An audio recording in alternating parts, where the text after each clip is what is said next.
Development Seminar and Awards Function. Principal, Mr. Darren Henry. Vice Principals, Mrs. Carol Walters, Mrs. Colleen Ricketts-Evans, our esteemed faculty deans of the Faculty of Arts, Natural and Social Sciences, Mrs. Porter Linton, Mrs. Beckford Cameron, our specially invited guests, our keynote speaker, Pastor Jermaine Johnson, Mr. Dixon, and Mr. McFarlane, who will join us shortly. Other specially invited guests, the members of our illustrious academic staff and ancillary team, inclusive of our marketing department and our IT department, and let's not forget our partners in Ventura Studios. Of course, our live studio audience, exemplars, awardees, members of team, and our virtual viewing. Welcome everyone, parents, guardians, well-wishers, or students, prospective applicants. Let me welcome you today to the Student Development Seminar, this April 14th, 2022. Our theme this year is Investigating the Anatomy of Success. So I ask, Ms. Simpson, what is it all about today? I'm happy you asked. And today, Mr. Sinclair, we're having this special event because we have special people working with. Let me just say that this pandemic, it has changed the way in which we go about our daily operations. But one thing that it has not done is to change the fact that every stakeholder that is present right here, right now, in this room, as well as on our live stream, they all want to experience success. Everybody wants to have a success story. So we decided, Mr. Sinclair, to delve deep into investigating the anatomy of success. Thank you for that explanation. You heard it. We're in for an enriching, enthralling, and educational experience. 3 hours that should not be missed. So I invite you to share the link with all your friends, all your peers, classmates, and persons who have wondered, what is it that makes success? Because we here at the Montego Bay Community College, we have made it the hallmark of our duty to pursue excellence and carry that tradition on. We have to be thankful, as Ms. Simpson said, for the opportunities that we have in light of the challenges we faced. So I thank you for giving me the opportunity to host.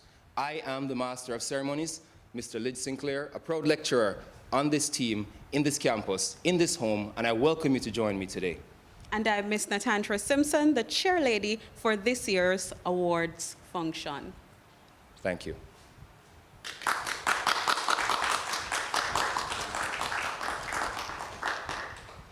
At this time, I'd like to introduce you to 2 other illustrious members of the team. This would be 2 of our lecturers, Mrs. Houghton O'Neill and Miss Perry.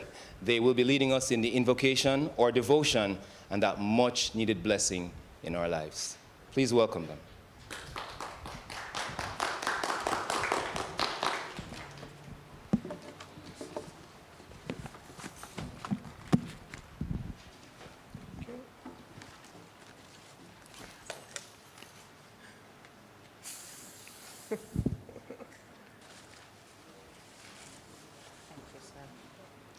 Good morning, everyone. Good morning, everyone. Can we lift our hands and praise God? We're not tired of praising Him. This morning, we're just going to take it out with 3 songs, lively songs, and then we go into a choir chorus, and then she'll do the scripture along with the prayer, all right? In the rock I hide, in the shadows I will abide. When the storms of life, they are raging over me, in the rock I hide. Come on, lively up yourself. In the rock I hide, in the shadows I will abide. When the storms of life, they are raging over me, in the rock I hide. He's able, He's able. I know my God is able. I know my God is able to carry me through. He's able, He's is able. I know my God is able. I know my God is able to carry me through. I want you to take this one with you. Hallelujah, anyhow. Never you let your problems get you down. When temptation comes your way, hold your head up high and say, hallelujah, anyhow. One more time. Hallelujah, anyhow.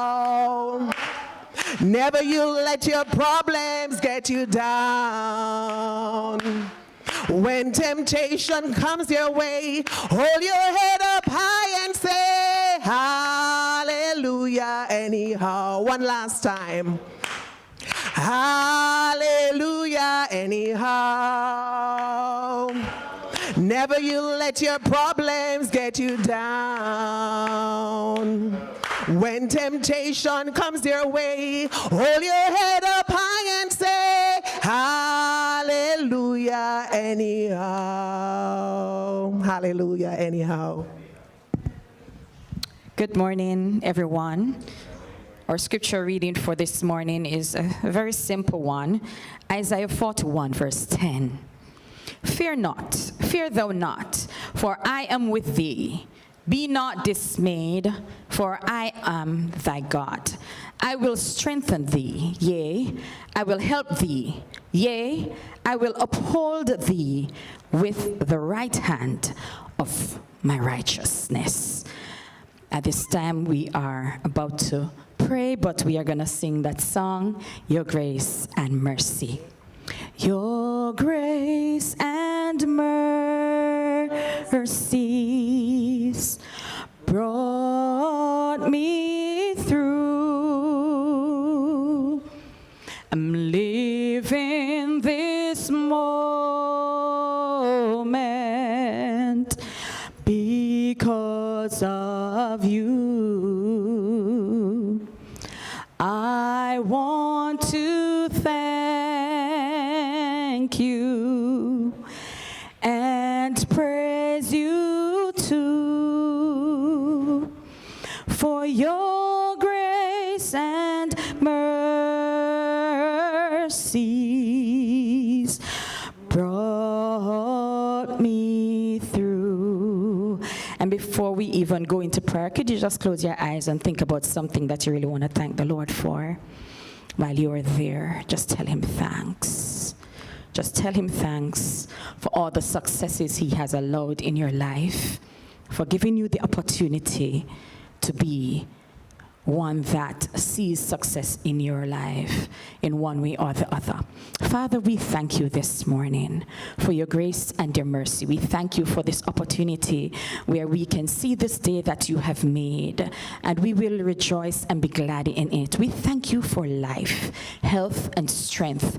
Oh God, we did not deserve this, but God, your grace and mercies are so new every morning, and we thank you. We can't thank you enough, God, because without you, we are nothing. Father, as we gather here today to celebrate together as a family, Lord, I pray that everything that will be said and done, God, it will be received with gratefulness in our hearts, that, Lord, whatever keynote that we will get today, Lord, that we will take it and that we will stand on it and run with it. God, we pray that you may just continue to bless us as a family. And Lord, I pray that you will just have thine own way in the midst of us today, and we thank you in advance for all that shall be said and be done. In Jesus' name we pray. Amen. Amen.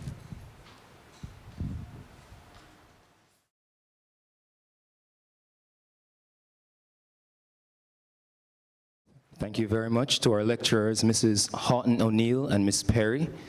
Thank you for giving us now a clean house, both inside and outside. Continuing with our Dean's address, let us welcome our Dean of the Faculty of Arts and Social Sciences and one of our engines or core or heartbeats and our beacons of light for many years shining across the West. Please help me welcome Dean Mrs. Rochelle Porter Linton.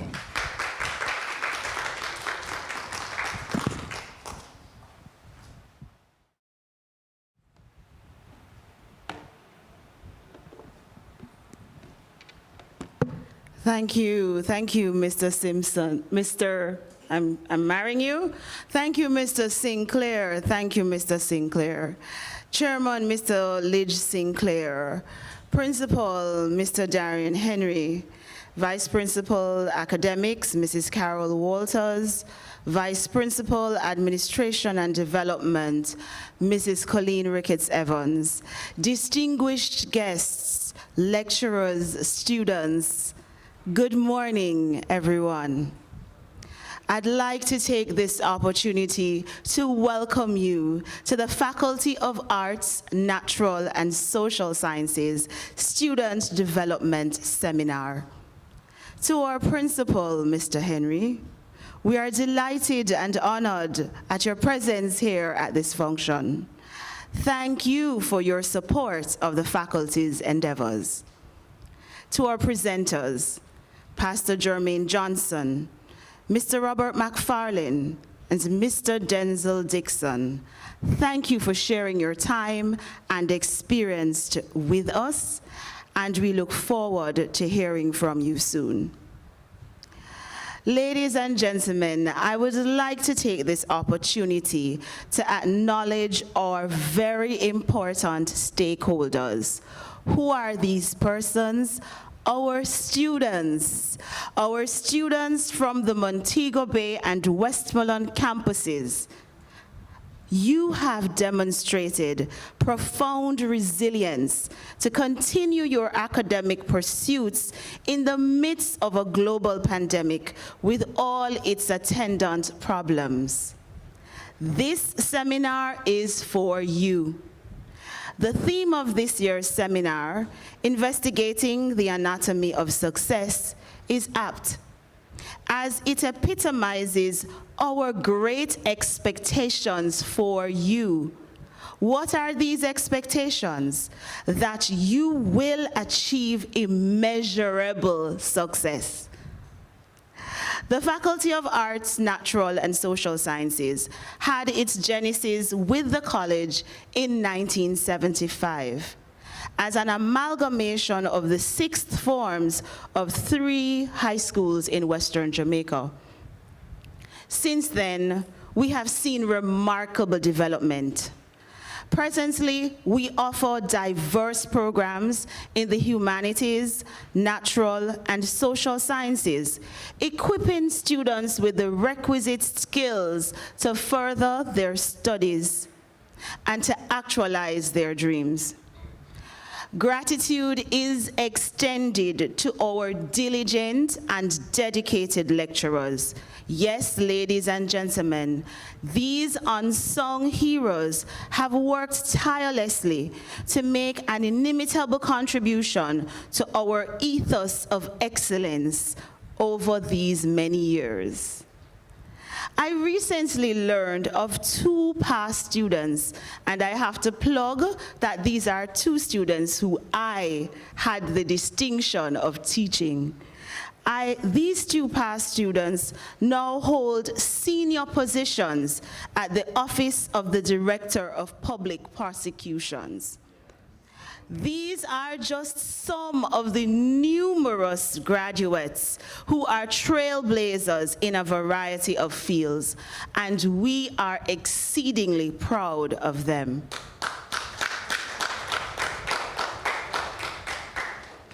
Our mandate is to ensure that students excel academically and holistically. And this seminar is one significant step toward the achievement of this goal. Ladies and gentlemen, on behalf of the Faculty of Arts, Natural, and Social Sciences of the Montego Bay Community College, of which I am a proud past student. Just the other day I was here, not long ago. Yes. So just the other day I was here. So on behalf of the faculty, I would like to welcome you to our Student Development Seminar. It is indeed a pleasure to facilitate a meeting of minds this morning. Prepare yourselves to be empowered, motivated, and inspired. Thank you.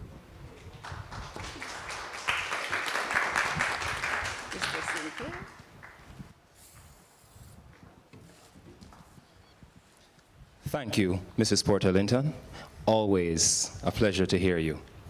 It's time for me to introduce you to a remarkable person. This will be his first of many student development seminars, so it is not only special for us, it's also extra special for him. Ladies and gentlemen, persons at home, do your thumbs up. I'll be doing my finger snaps here. Please give a rousing welcome, and the first welcome for him to deliver the principal's remarks, Principal Darian Henry. Thank you so much, Governor Sinclair.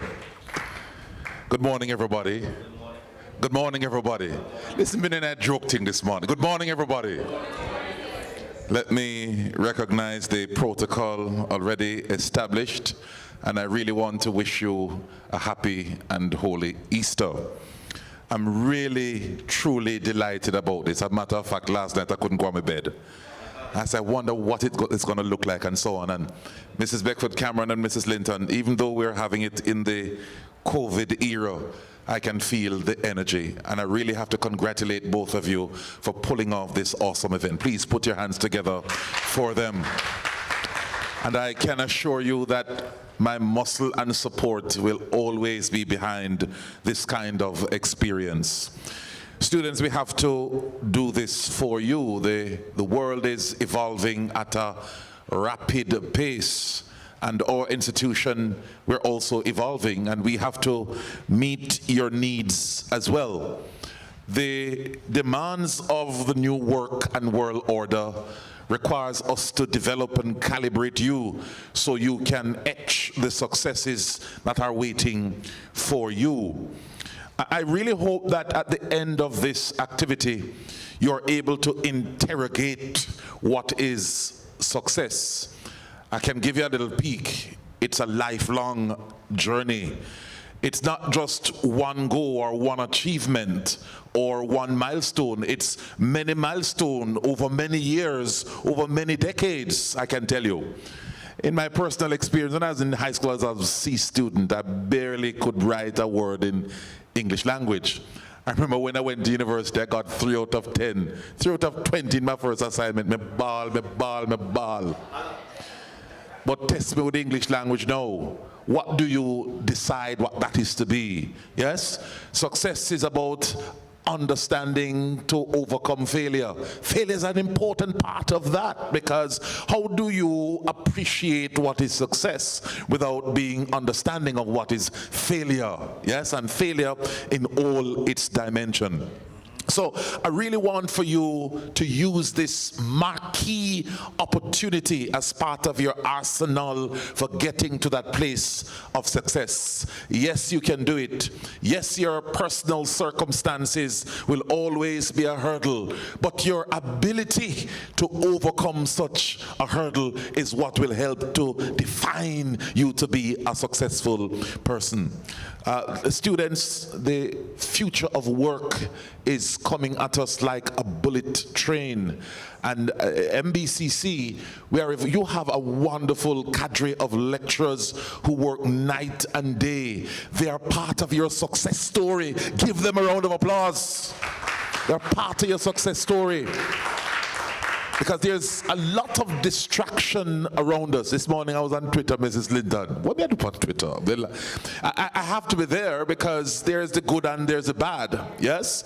And students, you have to use the digital arena, yes, as your platform for success. Use it responsibly. I see a lot of young people right now who are being hobbled by things they posted online and things that are coming back to haunt them. The moment you post is going to come back to haunt you. So be wary of that. Mrs. Linton spoke about students she taught and who are now holding senior positions in the Office of the Director of Public Prosecutions. What would have happened if those students would have taken the wrong path? Would they have achieved the level of success that they're achieving now? I doubt it. So be very wary. Yes? Listen to the counsel of those who are ahead of you. I find, Mrs. Linton, Mrs. Beckford Cameron, that young people don't respect the elders anymore? How can you achieve with the rabble-rousing behavior the success you want to, and you disrespect the elders? Yes, you have to understand the importance of morals and values. We don't seem to have that anymore, to say good morning and hello and thank you. It doesn't seem to be in style, but those are parts of the nuggets of success. You have to do and preach and live that. The kinds of life that you live also will be important in you achieving success. Yes, being truthful to yourself, being truthful to others. Yes, being kind. Being kind. I think we, as a society, we're losing that part of us. You students, you have a big role to play in that.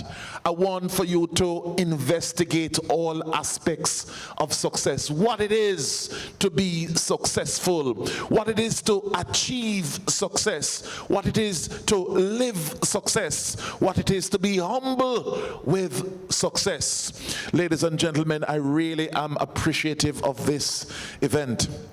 There's going to be more to come for you students. But I know Mrs. Beckford Cameron and Mrs. Linton, they have been working very hard. Yes? And I must say that I'm really proud of the team. Mr. Tantra Simpson, Mrs. Blake, everybody. I know you work night and day, and I see your work, and I have to commend you. I see it, and I'm going to tell you that I see it. Students, you're in for a treat. I want to congratulate the award winners. This is part of your journey, but there's more to come. There's more to come. There's more to come. Get ready to embrace it. You see, one part of the anatomy of success is that you have to calibrate your mind to get ready for it. Because sometimes, people who are successful, it gets to their head and they can't manage it. I'm so disappointed with Will Smith, with what he did at the Oscars most recently. Yes, what that has done is to sully his success. I've been watching him for so many years. Anytime I see him on social, I say yes. When I see him now, I just flip the page and gone. I'm so disappointed. Yes, he's forgiven,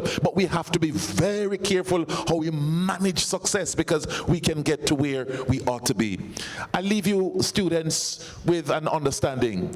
MBCC is committed to helping you to build resiliency. And I think COVID-19 has taught us so many lessons, Pastor, about the importance of building resiliency. You're hungry today, you can stand up and go to class, and you can get those A's, and you can be a success. Yes? Don't let what the struggles of life are to bring you and pull you down. Some months ago, I don't know if you remember, the Gleaner highlighted a couple of students. They went on top of the rooftop just to get the internet signal to be a part of the class. That is success. Yes? So success is a lifelong journey. God must be in the midst of that, because if he isn't, you're going to be in trouble with the law.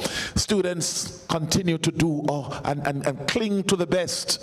I'm so proud of you. Continue to be part of the success of the college. In Jesus' name we pray. Amen. Thank you very much. There you have it. Keep it going. Keep it going. We look forward to many more of these remarks and deliveries wherever you may lead us, Mr. Henry. Thank you. What a surgical delivery. A clinically controlled set of remarks. And very scientific, we must say, anatomically done, but it's very thematic, because that's what we're looking at today. You've noticed so far that all of our speakers have started to use that scalpel of speaking, beginning that process of biological dissection. Hi, Mrs. Beckford Cameron. We're getting there. We're getting there. You're checking the time. I'm seeing you live. I'm reading your comments. We're loving the energy. Keep putting your comments there. We are reading them. We're going to be responding. So keep the persons on. Don't go anywhere. Keep your viewership. At this time, we have one of our student members. A proud student I have to introduce to you, because he's going to be making the introduction of our keynote speaker. This young man's name is Jason Clark. Now, in addition to being an exemplar, he's also a coder. He's a law student. He's a prospective, should I say prospective or already? He's already in the field of Bitcoin, cryptocurrency, NFTs, 3D printing, and he still wears the uniform of a humble Montego Bay Community College student. And that's only an iota of the things I found out about him. He didn't tell us that. So please welcome somebody who is worthy to introduce someone like Pastor Jermaine Johnson. It's almost the passing of the baton in a reverse. But we welcome you, Jason, to lead us now.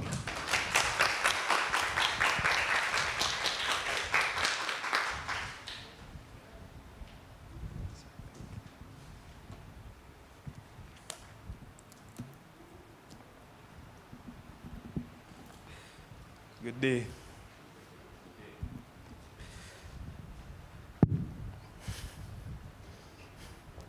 Jermaine Johnson is a renowned pastor and motivational speaker who hails from the beautiful parish of Portland, Jamaica. He is a musician, composer, songwriter, and a former teacher of over a decade. He is the proud graduate of the Titchfield High School and the Northern Caribbean University, NCU, where he graduated with honors as class valedictorian, magna cum laude. He is the CEO of Johnson Motivates and is a well-sought-after keynote and professional development speaker, presenting for scores of schools, government, and corporate entities annually. Throughout his few decades, he has worn many hats, such as the former director of the Mandeville Children's Orchestra, former managing director of the Johnson School of Music, Mandeville, and the Islanders Music Academy, Ocho Rios. He is also the composer of the Governor General's I Believe Initiative's theme song. A former radio personality of NCU, FM, and the first president of the National Youth Council of Jamaica, who represented Jamaica at the Commonwealth Youth Parliament in Queensland, Australia. He is also a former youth ambassador for the National Youth Service of Jamaica, just to name a few of his accolades.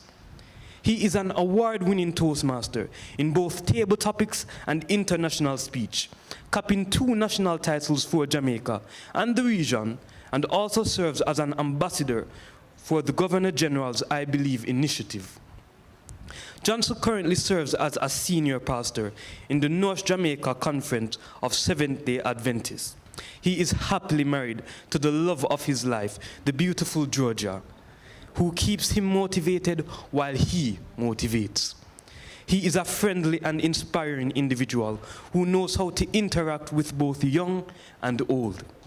He has a very warm personality and a strong passion for the gospel ministry and has been used by the Lord to inspire and transform thousands of lives each year.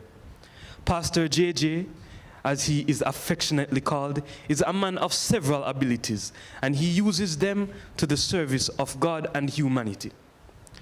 His philosophy for the future is, success is never the result of happenstance.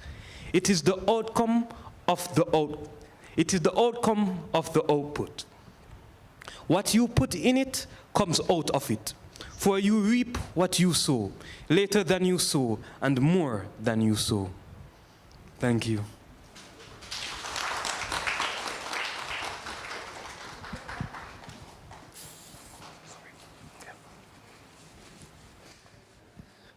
Thank you very much. I feel very welcomed and introduced. Put your hands together. You have to do better than that for my introducer. The protocols already established for the illustrious set of people who are participating in this program.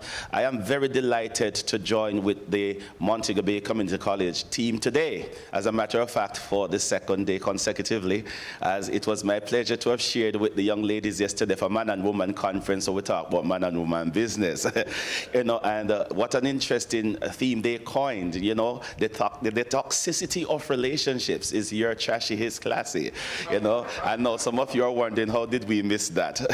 It's always a pleasure, though, to share in events like these to help to empower Jamaica's young people to become all that God created them to be. I'm passionate about motivation, and I'm glad to know that here at Montego Bay Community College, it's not just about write and bright and chalk and talk. We have to keep the students motivated. And even amidst the challenges of operating in a pandemic, we are now proving that COVID has nothing over us. Blended approach. I saw Tamara Young and Maxine Bailey online and several others tuning in. And of course, you are representing them in the physical environment, so I can rub off you. Because in education, you have to do constant assessments to find out if you are getting through. Because the difference between information and communication is that information is getting the word out, but it might not cause any impact, but communication is getting the word through. And the only way to know if you're getting through is what? Assessment. Simply put, the fewer amen you say is the longer I stay, because it is saying that you're not understanding the presenter.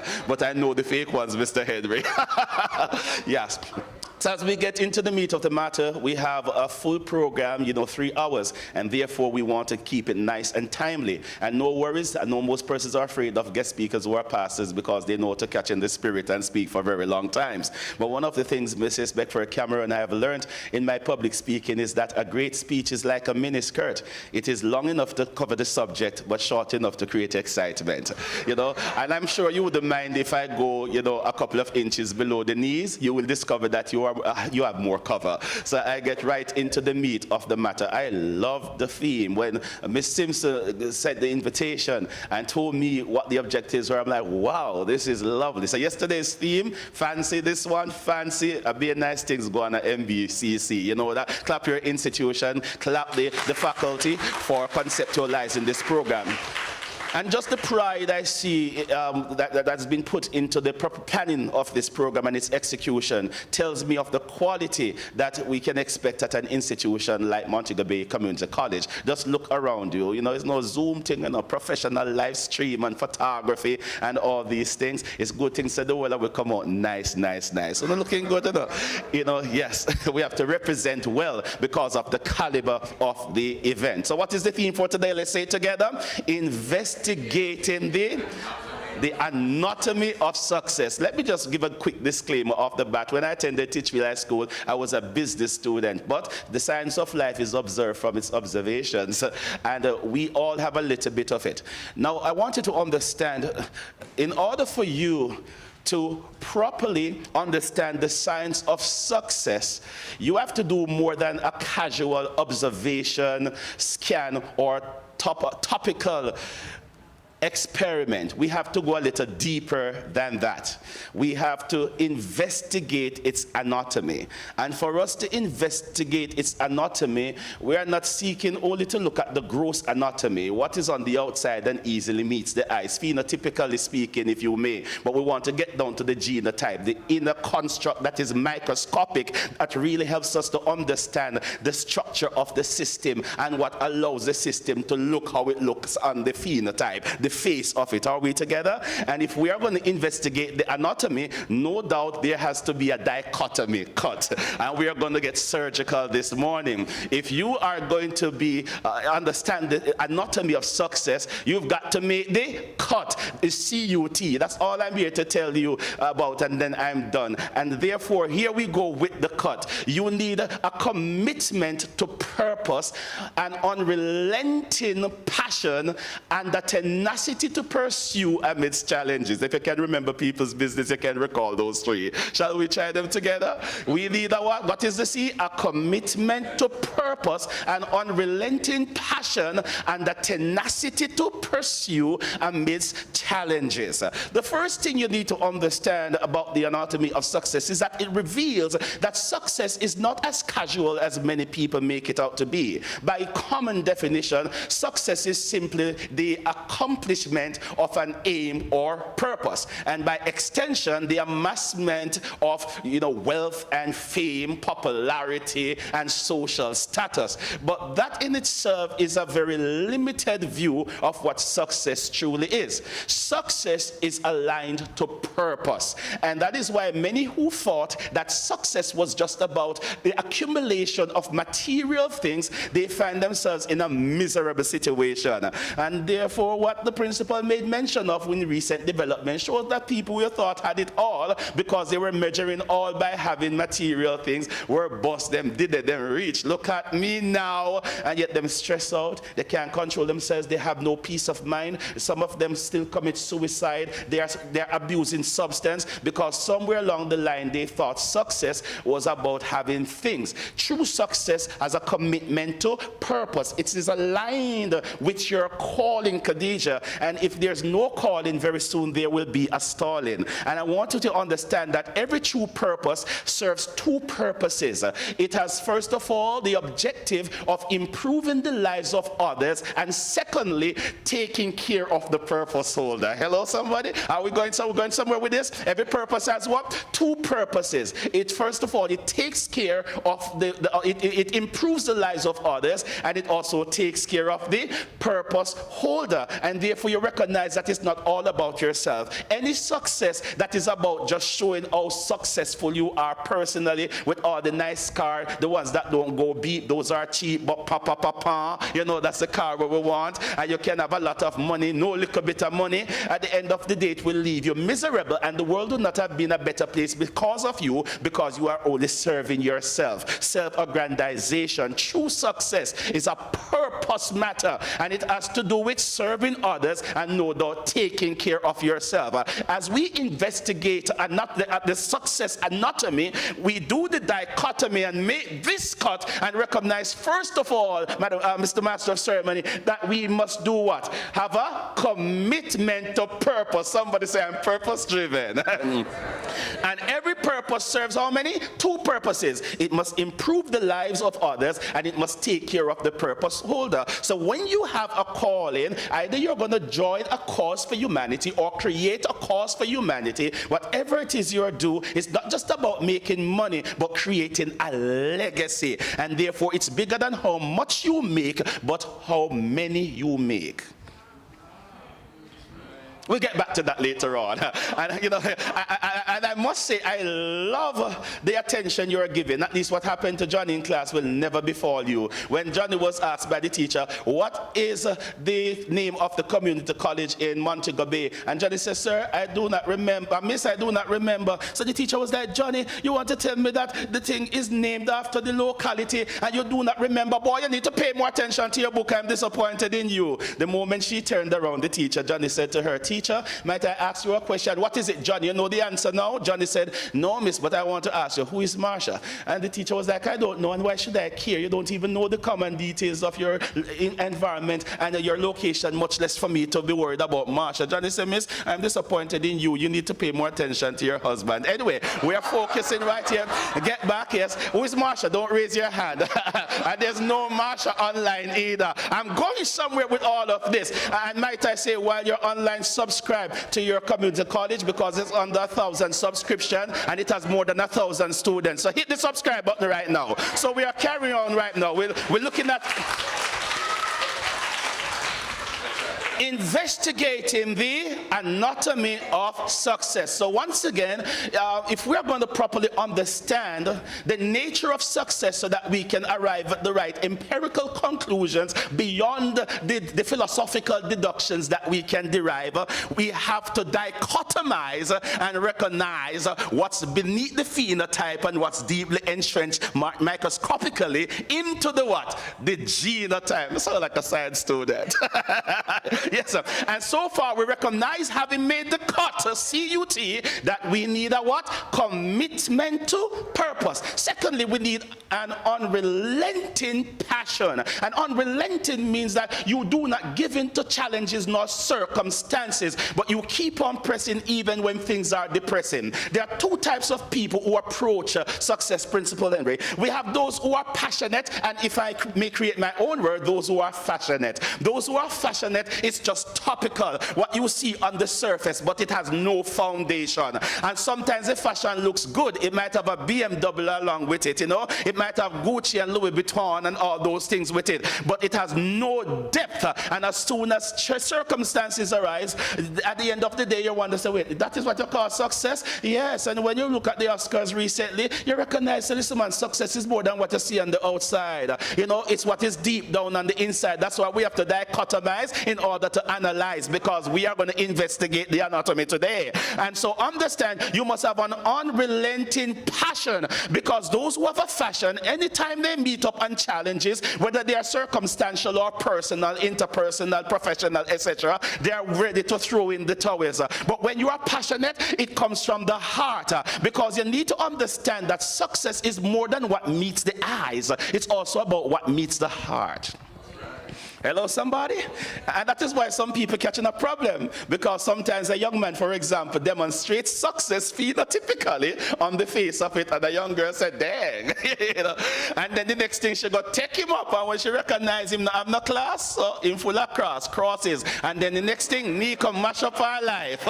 You understand what I'm talking? Because they're just focusing on what is outward, but we are looking on the inside. Success must have an unrelenting passion, and that passion keeps you focused, it keeps you motivated, and it helps you to recognize that it's not just a surface or topical matter, but it is a thing of the heart. Fashion is just outward. It is easily accomplished and it is easily relinquished, but passion comes from deep down within. Say, I'm passionate from my heart. Now follow me, the cut is deep. You know, they say the first cut is the deepest. Let's go deeper now. So the C is what? We must have a what? A commitment to purpose. Any success that is not purpose driven will only serve self and overlook the importance of serving humanity. Therefore, it must serve others, help to improve the lives of your nation, your country, your world, and it must help to take care of you, the purpose holder.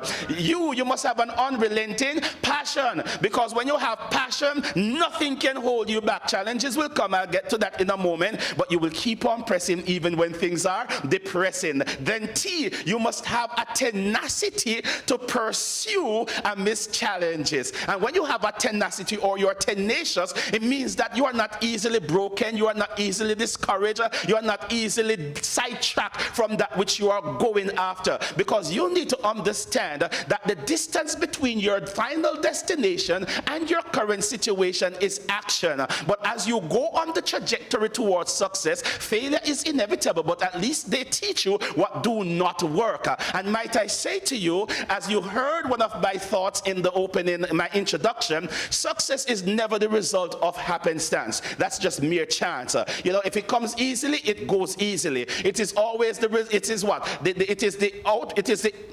At the end of the day, it is the result of the hard work that you have put in it. It is actually the outcome of the input. What you put in it comes out of it, and never in the same proportion. Because as the laws of farming dictate so clearly, you reap what you sow, more than you sow, and later than you sow. Let's break it down. So if a man wants corns, he plants what? Corns. Not yams, nor mangoes, nor chickpeas. Like duh, it goes without the saying. It's not a magic matter. It is a logic matter. You reap what you sow. But it is not the very day that he plants corn will he get a harvest. It takes some time scientifically for the cultivation of the roots, the propagation of the shoots, and ultimately the demonstration of the fruits.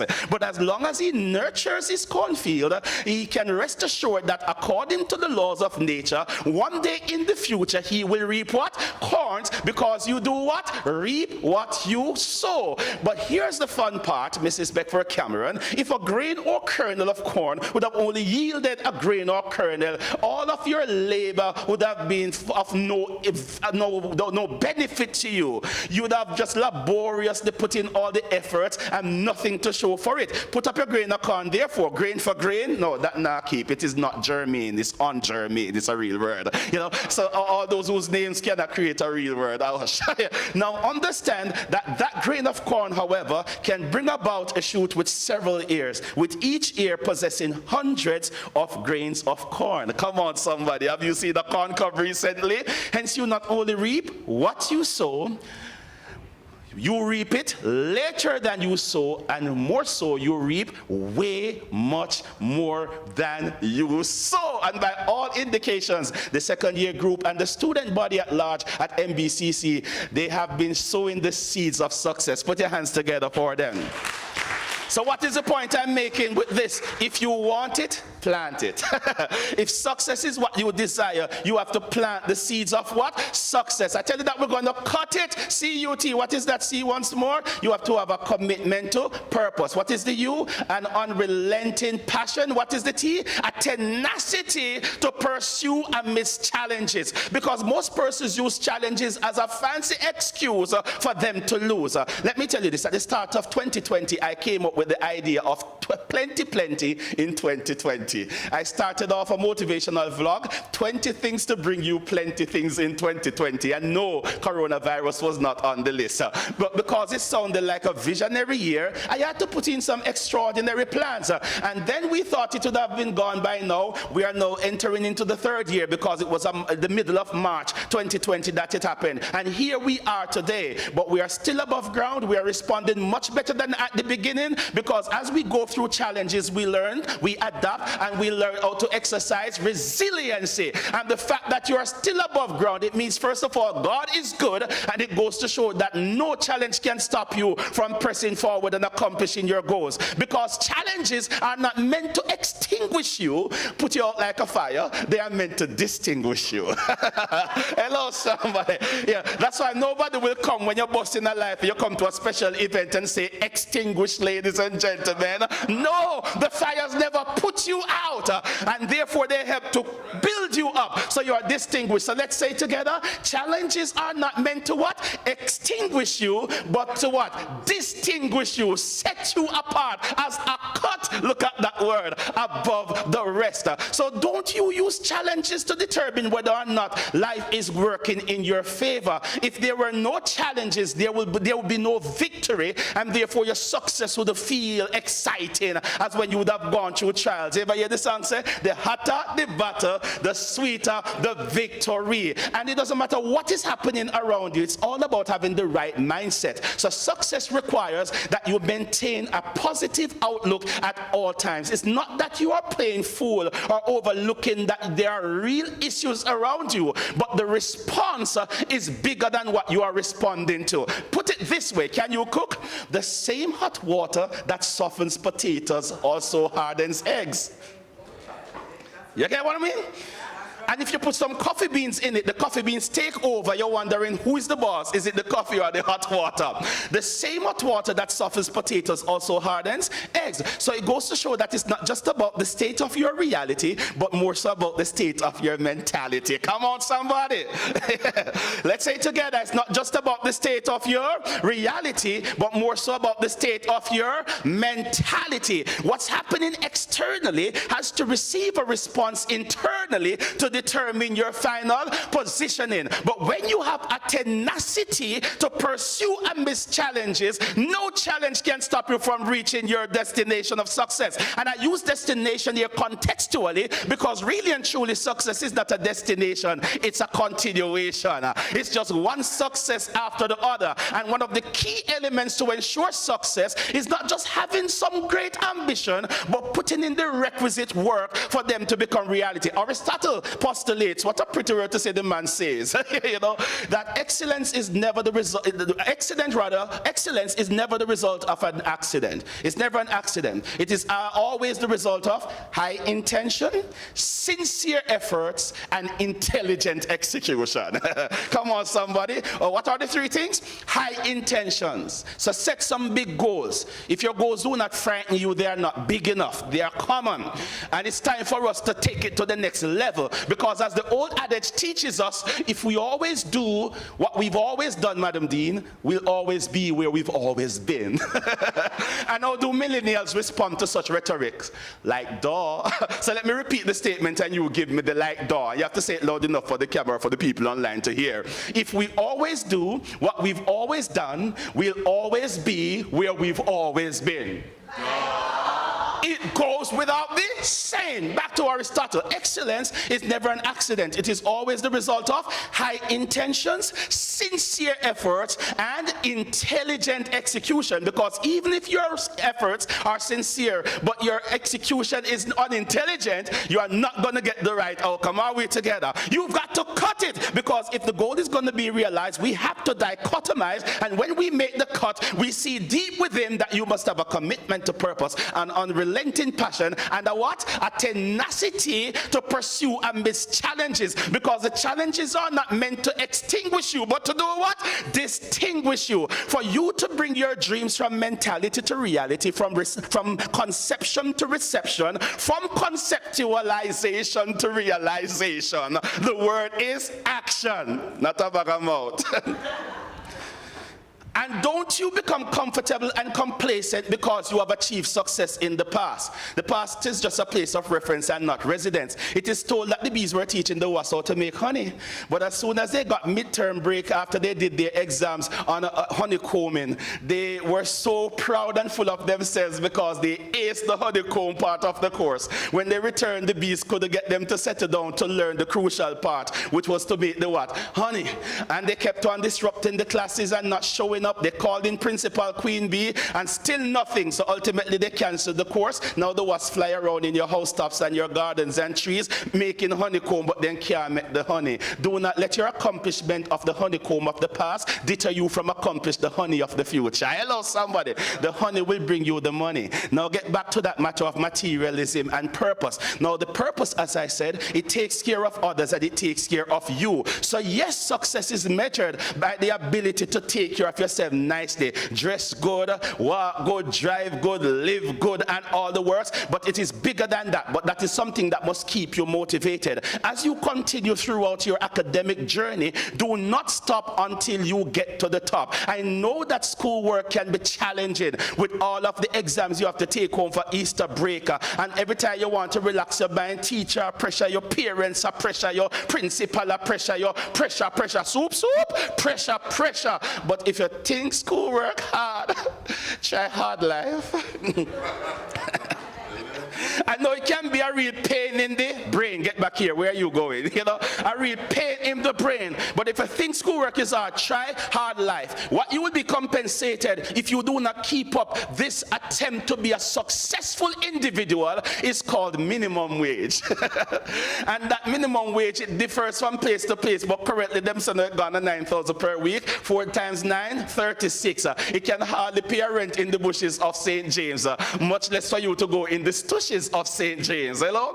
Minimum wage can't keep because that can't survive. And who can't pay rent? I have to go and catch with them pay rent. And when you see you get big in a life for your boss, you want to show something for it. Not true that, because success takes care of the purpose holder as well. And you will not have a full drive to want to look out for others if you need to be looked out for. So you have to position yourself also to succeed so that poverty does not become your proclivity. You have to ensure that you lift up a standard. And so no minimum, turn to anybody say minimum wage now keep.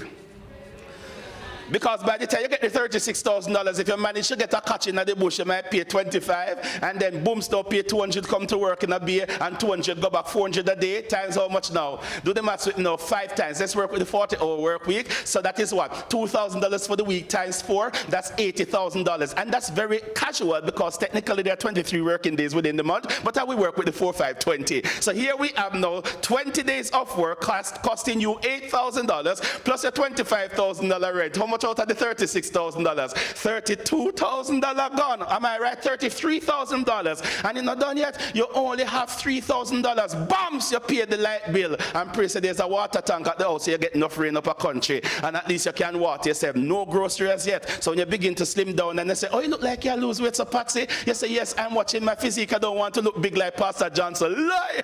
You understand? But mark you, not every slim person cannot afford it. Some of them have excellent metabolisms. They are like the 7 maga cows in the prophecy of Joseph, you know, Pharaoh that ate up the 7 fat ones and still maga. Me look at the cow and me look like the cow. Anyway, still. So the point I'm making is that you need to understand as we assess success that it will come with challenges. But if you look at what you're accomplishing for yourself, having gone through the rigors of getting there, it will keep you motivated. Look at the theme for your college. Say it out loud. The end crowns the work. So here we are. I'm not done spending the minimum wage. So you pay your rent, big up yourself, at least not catch.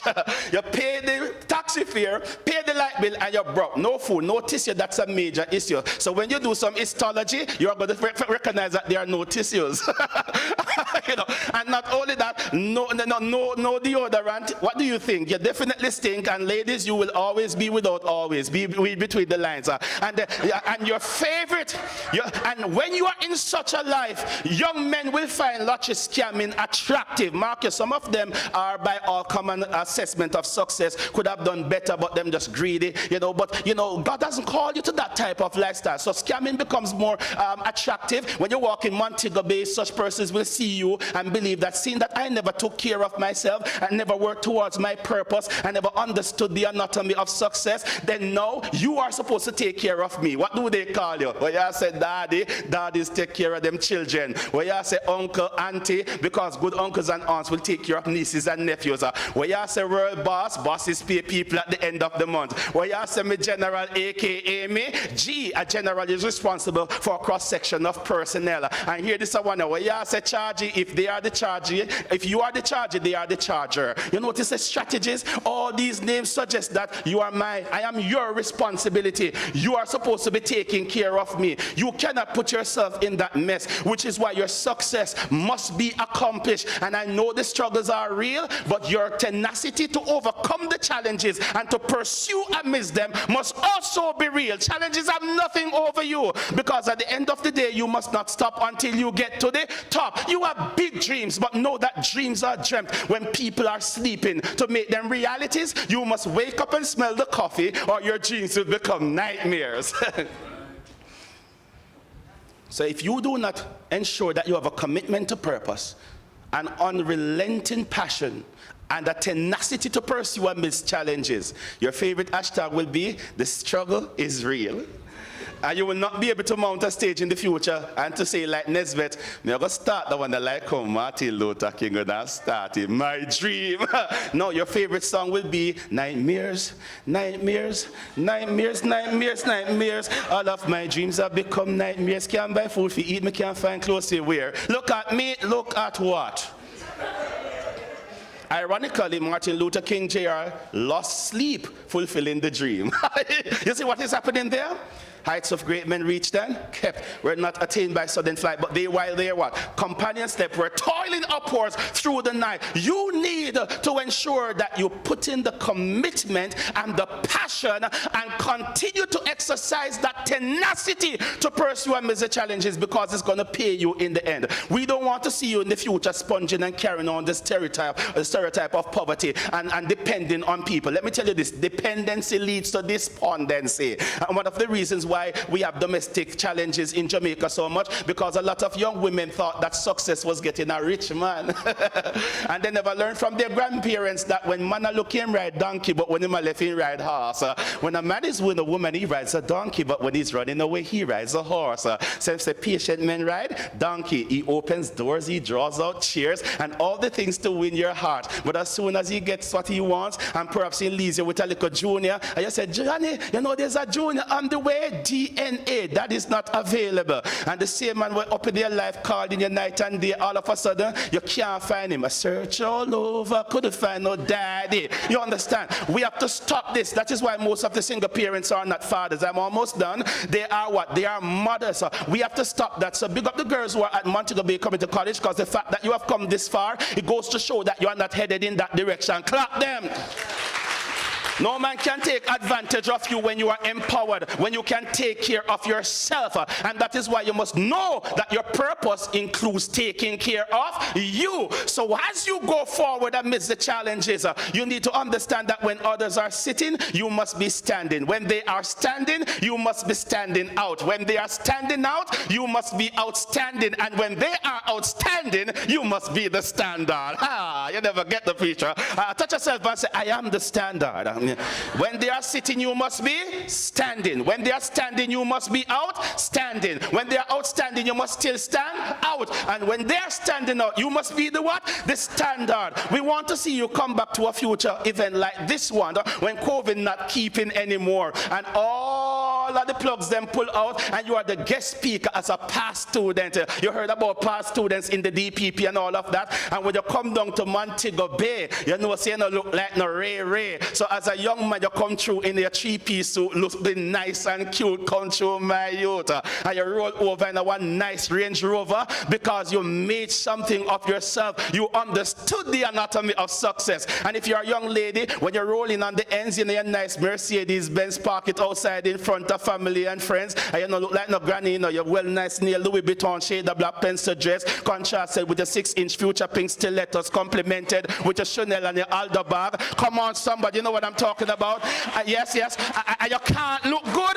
You can't look good and not smell good. And you're not coming on the couscous that now keep a sent by Issimi Yorkie and all of these things. Yes, and you know, ladies, that a woman is never through completing their dressing until they attend to the head. And we're not talking about academics now. We're talking about hairstyle, and if they are not satisfied with the God-given one, because success is your proclivity, you can actually buy HBO here belonging to others. Yes, man. And you're not coming on a cheap Remy Yaki, Cadicolan and premium Yaki, a Peruvian and Brazilian frontal, you know, and a Malaysian. And you all have color, you know, copper sunset, cranberry crush, ruby red, and all these things. Talk up to you, nice. It can happen, but you have to have a commitment to purpose. A purpose that not only takes care of you, the purpose holder, but also what? Helps to improve the lives of others. You have to have an unrelenting passion, because if you are passionate, your outward show will soon face the challenges and giving. But when you are passionate, it comes from the heart, and nothing can stop you. And therefore, you will have the T, a tenacity to pursue amidst challenges. Why? Because you know that the challenges are not meant to extinguish you, but to do what? Distinguish you. Touch yourself and say, I'm full of purpose. And therefore, you're supposed to passionately pursue your purpose. Minimum wage? Now keep. Governor will tell you, say you have a little bit of money. And then you will struggle in life to get by. And if you can't help yourself, how can you manage to help others? It's a time now for us to break the cycle. Montego Bay coming to college students, second year, and whatever year you are in. Today, I am challenging you to continue to dichotomize. Make the cut, and you will realize that you can experience success like a boss. What have I been trying to say to you? Let me just use this song and wrap it up, and then I'm through. Give me the rhythm. It is the touch. Look at somebody next to you and say, tune. Just give it a moment. So those who are tuning in online, remember, subscribe to your college. Take it from the top. Yeah, let's take it from the top. Take it from the... Yes, here we're going to give me a little volume and balance it nicely. So work towards your occupation. No minimum wage, because you're not a trend getter. You can do better. You are a true trend setter. What have I been saying? Yes, it's true. Everyone needs an occupation. And I still need money because I'm just a man. Yeah. Minimum wage can't fulfill my plans. Little bit of money.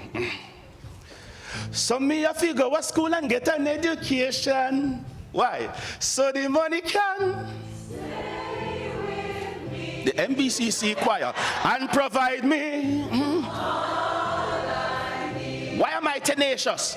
Hard life ain't nice. It's clear to see. I need my success. Stay with no scamming and jamming and them things there. You know why? You have purpose. God never made you to be a criminal. So you better start learning some self-control. Deep down we know idling will hurt. Students, so buckle down in a class and do your schoolwork. Come on, choir. So the money can stay with me and provide me all I need. Who said one can't sing? Hard life ain't nice. It's clear to see. I need my success. Stay with me. Come on and sing this softly now. Oh, dreams are dreamt when people are asleep. To make them realities, you have to wake up and smell the coffee. Your dreams will become nightmare. If you're going to properly assess the anatomy of success, you've got to dichotomize it. You've got to cut it. You have to have that commitment to purpose, that unrelenting passion, and that tenacity to pursue amidst the challenges, so that you will not be extinguished but distinguished. Let's sing it together. So the money can stay with me and provide me all I need. Hard life ain't nice, it's good to see. I need my success. If you will make the cut, wave your hands and sing with me now. Come on now. So the money can. Come on online, type the wave in the chat, yes? And provide me all I need. You know why? A hard life ain't nice, it's clear to see. I need my success, stay with me.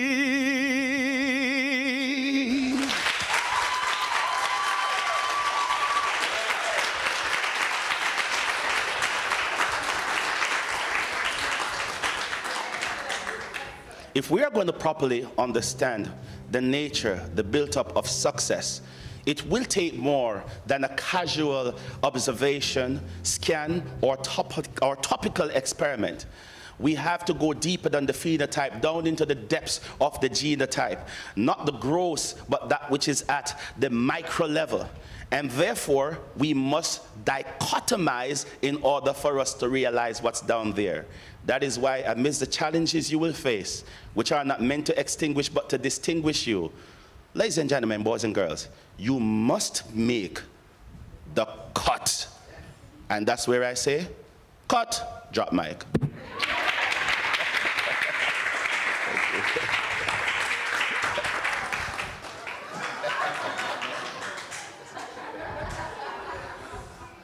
Let's keep it going, please, for our keynote speaker, the note speaker. You know, we couldn't come here with no soft, low voice. Oh, everybody, thank you.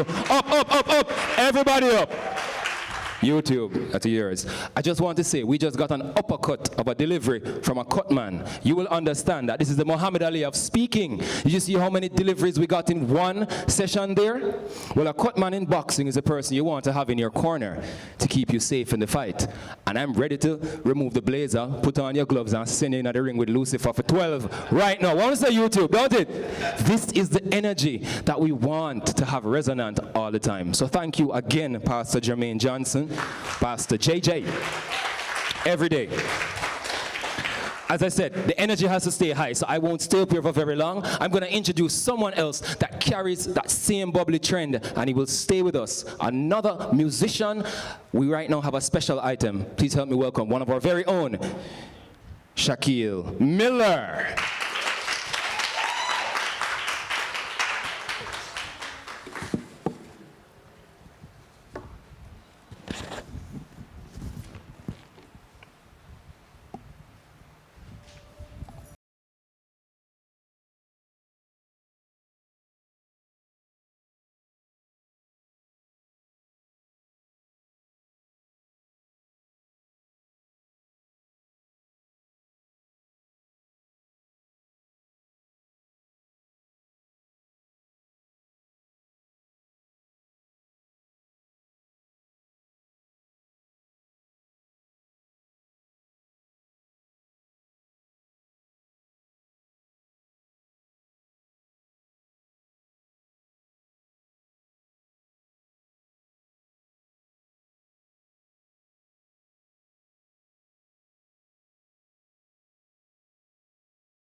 And I'll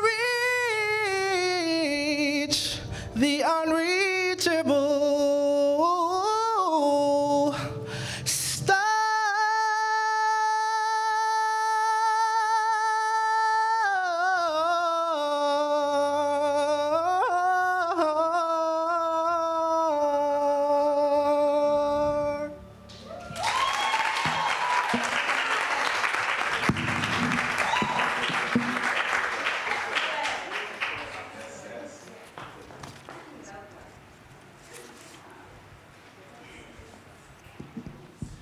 Thank you so much, Shaquille.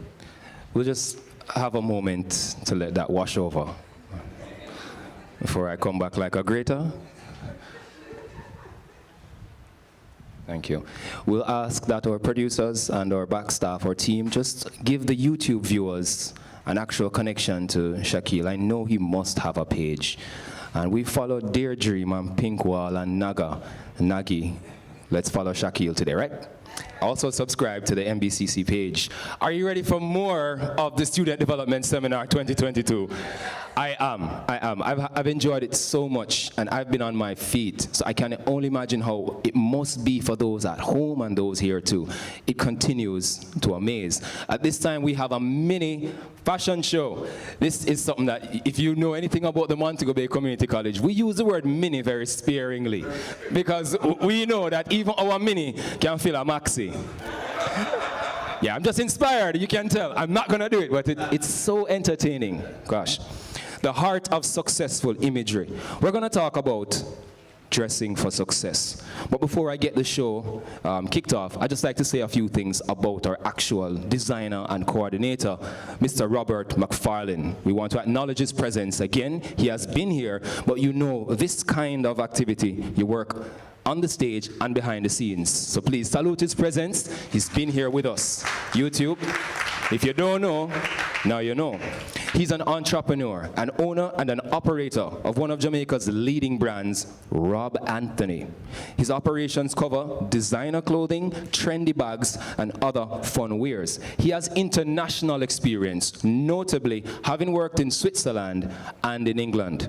He has dressed the likes of Winford Williams on stage.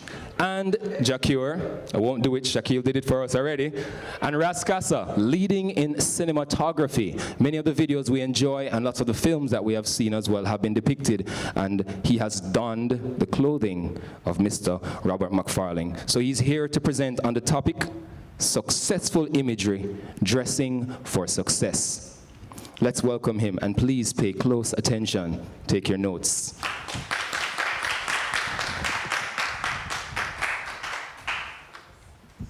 Yeah, good morning, everyone. Good morning. First, I must say I am very happy that it's not a boxing match or any competition whatsoever, because, boy, I don't know, I would be knocked out by you.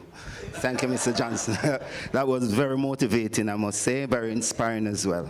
You know, and the attire fits the occasion, and I must say you look very dapper. You're most welcome. Yes. All right, so I would first like to say thanks to Ms. Simpson, she's there at the back, for inviting me to this noble institution. I am a Montegonian, as many may not know. I am now in Kingston, but I am Montegonian. I was born and bred in St. James. Let me also thank Lloyd's Fairview for providing the garments that we'll be exhibiting today. And also thanks to the wonderful models, not only wonderful, but very courageous. It takes a lot of guts to, you know, stand in front of people and even just model anything. So I want to say thank you to them. In one of Shakespeare's play, in Hamlet in particular, Polonius, a character, once said to his son, dress well, because apparel oft proclaims the man. That was then. In present day, we would say clothes makes the man. So how you look is very important, because people make perception of what they see. So if you dress well, people will automatically think you're a good person, you're living well. So dressing well is very, very important. I cannot stress how much it is to take care of one dressing. But let's put dressing aside, because looking good and being successful, or dressing for success as the theme is not only the clothing. The clothing is just a byproduct of it, right? It takes in personality, which is very, very important. So you could address, I don't know, like push back foot, as they like to say. Yes, and you don't have the personality, and you do not have the personality, it's still not going to work. Yes, so let's take care of that. Another aspect of dressing for success is grooming. One has to be careful that they neglect grooming. So you can put on a nice suit, 3-piece suit, 2-piece suit, double-breasted suit, but the grooming is not on par with the dressing, still doesn't work, right? So we have to take care of that. We have to understand that it is a package within itself. Dressing for success is a package within itself. It's not a singular thing, by no means. So don't think you can wear Louis Vuitton or Versace and then that's it. No. Attitude, grooming, character, all part and parcel of it. So let us continue. As we already said, clothes makes the man. It is important the way you look and the way you carry yourself. And I give an example. If one wears white, you're not going to sit on a ledge. You want proper seating because you'll be ever mindful that you're wearing white. So what I'm trying to say is clothing in itself dictates our behavior at times. Hence, it is important that when you're dressing, you always be mindful of the occasion, right? So don't get invited to church and turn up in a jeans, because you'll act like you're in a jeans. You'll sit somewhere. You'll sit on the ledge instead of going in church because you're in a jeans. If you're wearing a proper dress trousers, you would want to get a proper seat because you wouldn't want to damage that trousers. Jeans, on the other hand, can handle the hardware. So be mindful of how you dress for which occasion. It's very important, right? And we continue. Maybe some persons might know, some persons not, that there are dress codes. And here is a perfect representation of a dress code for an event of this caliber, right? So we have to be mindful of dress codes. You're invited to a function. You're not very sure what the function is like. I would suggest it is better to overdress than to underdress, right? Put on your best suit. Put on a tie. When you get to the event, if the event doesn't require you dressing like that, you can always dress down. But if you come out with a shirt or a t-shirt and one trousers, what are you going to do? You can't dress up because you don't have the clothing to dress up, right? So it's always better to be overdressed than underdressed, right? So we have to be mindful of that. And this brings us to the point where dressing for success, because we're talking mainly to students at this moment. That means they're entering into the workforce. So we have to give them some pointers as to how to go about dressing for interviews, primarily. Because if you're entering the workforce at this point, that means you'll be doing interviews upon interviews upon interviews. We have a synopsis of what, yes, is required for you to look the part when you're doing your first interview, so to speak. So we're, let's see, two over here, yeah. And the other two on the other side. Now, come on the other side. Shaquille, come over here. Come over here as well.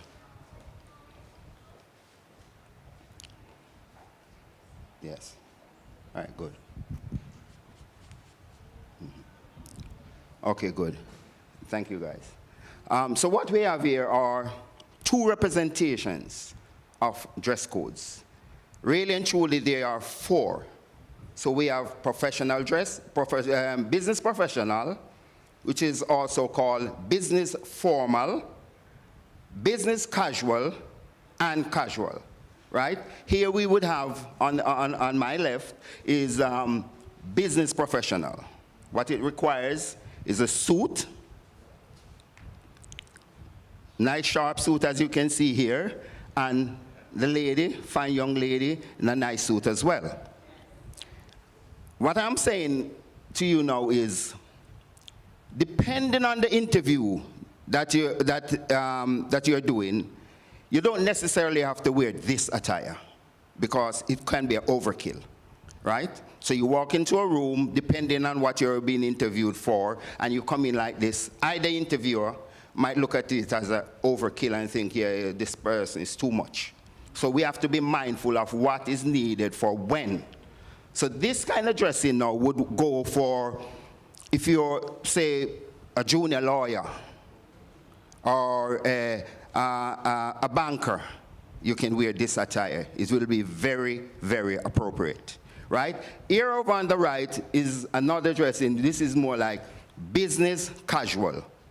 And what business casual is for, primarily, is it works for almost every interview. Almost every interview. All you need, a shirt, nice tie, a slack, or a dress pants, and shoes to match. And I like to tell people there are things that are very important in dressing. Shoes, shirt, and pants. If you have a nice shoes, nice shirt, nice pants, you make the cut. His word.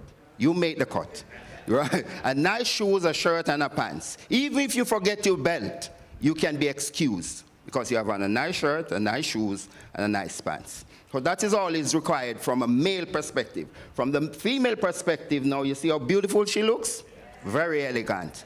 All she's wearing is one black denim, a nice blazer, and you wouldn't know, but I'm going to tell you now, it's just a tank top underneath. Right? But it does it. It does the job. So that's all is required, and a beautiful heels. And when it comes to heels for you ladies, I have something to tell you.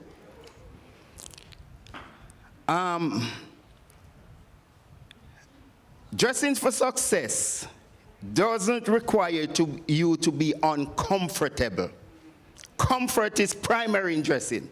Because if you're not uncomfortable, me go and see it. Because if your shoes are burn you, your face gonna make up. You hear? Young girls wear your size. Lieutenant Stitchy. I can quote some of them too, you know. Yeah. Lieutenant Stitchy, young girl wear your size. So it is very important to be comfortable in your dressing. Don't dress for people. Dress for yourself. You can't manage a heel? Don't wear a heel. Wear a wedge heel or a lower heel. Don't wear a 5-inch stiletto because it looks good, but then you can't walk. You understand? It don't look good. And we see it. We're not going to say anything about it, but we see. So here's a beautiful representation of what it takes to go out for an interview of any sort, no matter what. Even if you're going to interview as a lawyer, you can wear this. Nobody will frown at you, right? So let us continue. Where clothing is concerned, as I said before, sometimes we tend to overlook it and think, yeah, it's so important, we can just wear a pants. But what pants and for what occasion? A pants is a pants, yes, always will be and always has been. But there are limitations. I wouldn't want you to be coming to me for an interview wearing a denim pants when you know very well of the position you're interviewing for, right? It's not going to sit well because, as we already said, there are dress codes. So we need to be mindful, and I'm imploring you students at this moment to learn understand what it means to dress well. And it's not dressing for others, it's dressing for yourselves. Meaning, body type is a very important factor in looking well when you dress, right? And I give an example. If you're very big, right? And as a male, let's talk about a male. If you're very big, stay away from plaids. Plaids create volume. Stay away from light colors. Light colors create volume. On the other hand, wear stripe. Stripe make you seem more slimmer because it goes lines, right? That's what it does. Another thing to be mindful of are darker colors. Darker colors, when you wear them, it gives less to talk about because it appears as a canvas, blank. When you put colors, that's where the talking point comes in. And if you don't get it right,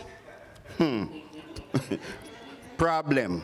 You understand? If you don't get it right, that's where the problem comes in. So I always tell persons, if you're not versed in the area or in that field of dressing, wear darker colors. Brown, gray, black, charcoal gray.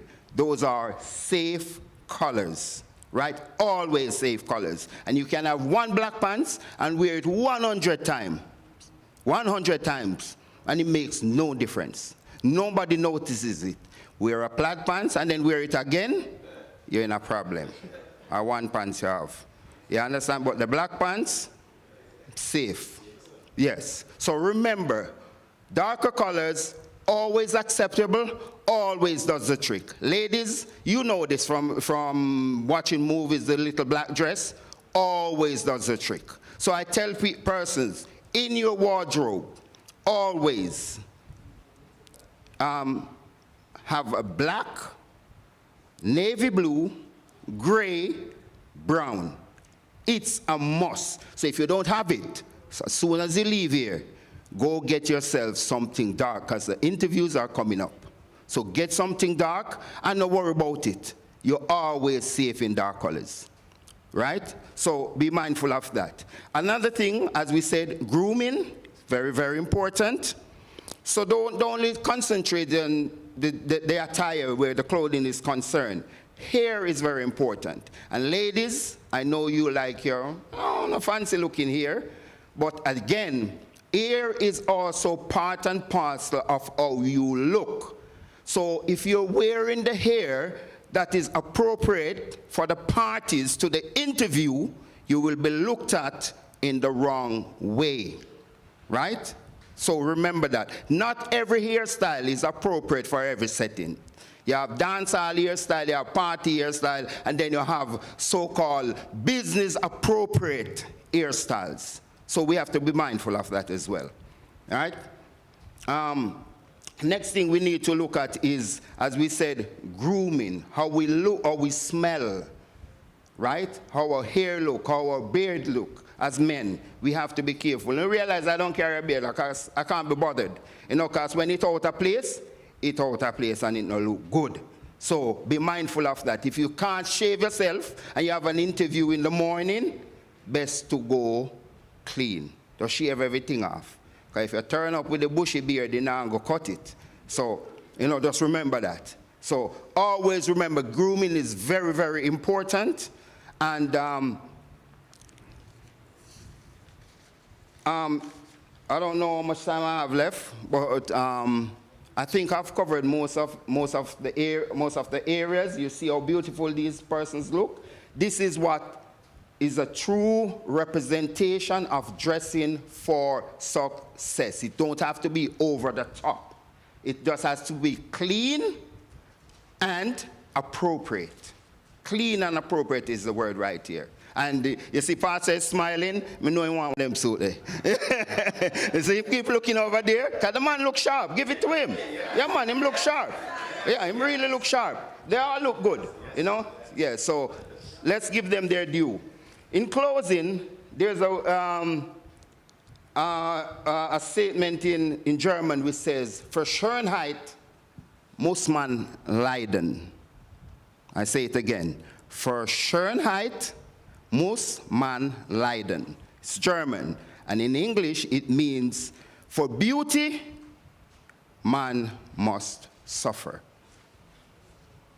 It sounds very draconian and very harsh, but it is reality in itself. Because when you want to look good, it is a painful process. You end up doing things you don't normally want to do because you want to look good. So for ladies with the heels, might not be the most comfortable thing to wear, because they would rather wear sneakers. They would rather wear a very, very flat shoe. But for the occasion to impress and to look the part, they will end up have to wear the heels.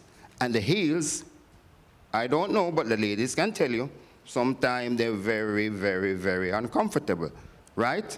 So, hence the saying, "For Schönheit muss man leiden." Us men have it a bit easier.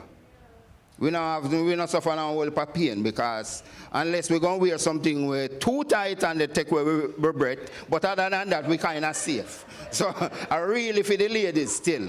It's not for us men, because, we can't loosen up the pants. And even if the pants too tight, and you have on one jacket, we can open that one button up at top and still set the belt, like it look like everything in order. We're good to go. So it's really for the ladies. So for Schönheit muss man leiden. I don't want anybody to take it literally and start inflict pain by yourself to look good. No. I'm just saying it is part of the process.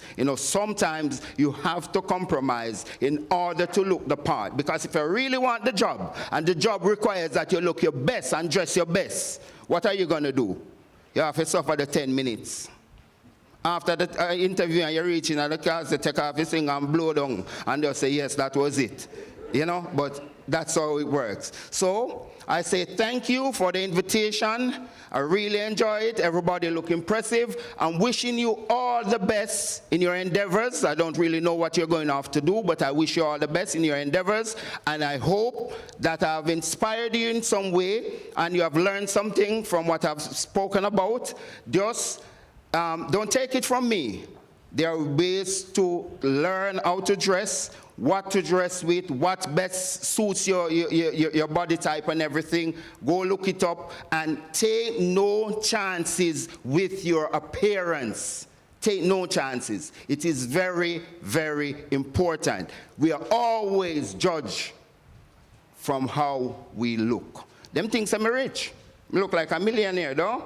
I really have no money, but I have to dress like me rich still. So, dressing is important. That's what it is. And thank you very much. Have a wonderful one.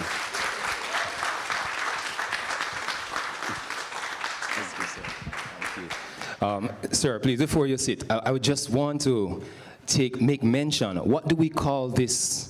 Well, this is a double-breasted vest. I don't really do the jacket thing like Pastor, I don't like the restriction. Another thing, jacket is referred to as a restrictive garment, right? Because you can't do a lot of things in jacket. You can't, all of them something there, and like what we could do right now. Jacket is referred to as a restrictive garment. But they have a little solution going on for it right now. We're using stretch fabric. So the stretch fabric allows you more. Correct. You see, on top of game, you know what's going on. Yeah, thanks.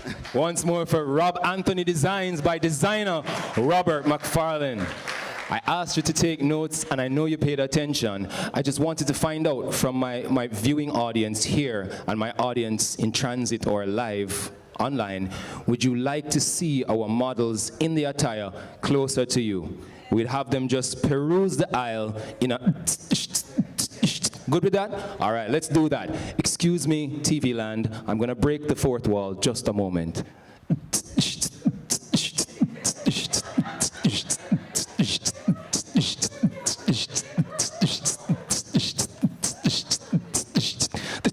Models.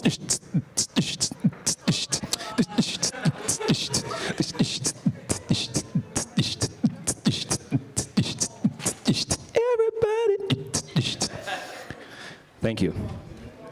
We just ask you to walk as you're walking out of a successful interview, knowing fully well that your clothes made the man or made the woman, and also made an outstanding mark in front of our interviewers. Look at that. Remember, they also have the smiles. They're very well groomed, and they have the attire for the occasion, not overstated. Ah, yes. So, for those of us viewing from home or online, this is how you want to look. Looking the part, dressing for success. Thank you to our models again, of course, they're also proud members of the Montego Bay Community College. One more stroll, a victory lap, if you will. You got the job. You got it. You got it. Excellent. Speaks highly, very highly of us. Very highly. Now, we have another wonderful presentation promoting health matters. Before I invite our speaker, Mr. Denzel Dixon, we have a giveaway. Mr. Dixon, I can ask you, if you'd like to participate, you can. You can help be, a mock judge of sorts. We're just going to ask a question on the floor here, one for our in-studio audience, and we'll ask a question for our viewers on YouTube. The first question for our viewers on YouTube, we will collect the first response and we'll make arrangements to give you your gift. The first question is, this one is not for our studio audience, so you can sit tight. The question is to our viewers live, hello, good to see you again. How are you doing? Yes, you. Not the person behind you. No, look at me, I'm talking to you. Yes. Hold up your phone, good. I can see you, I can. What year was the college founded? Boom, bing, boom, boom, boom, bing, boom. Hey, boom, bing, boom, bing, boom. Boom, boom, boom, boom, boom, boom, boom, boom, boom, boom, boom.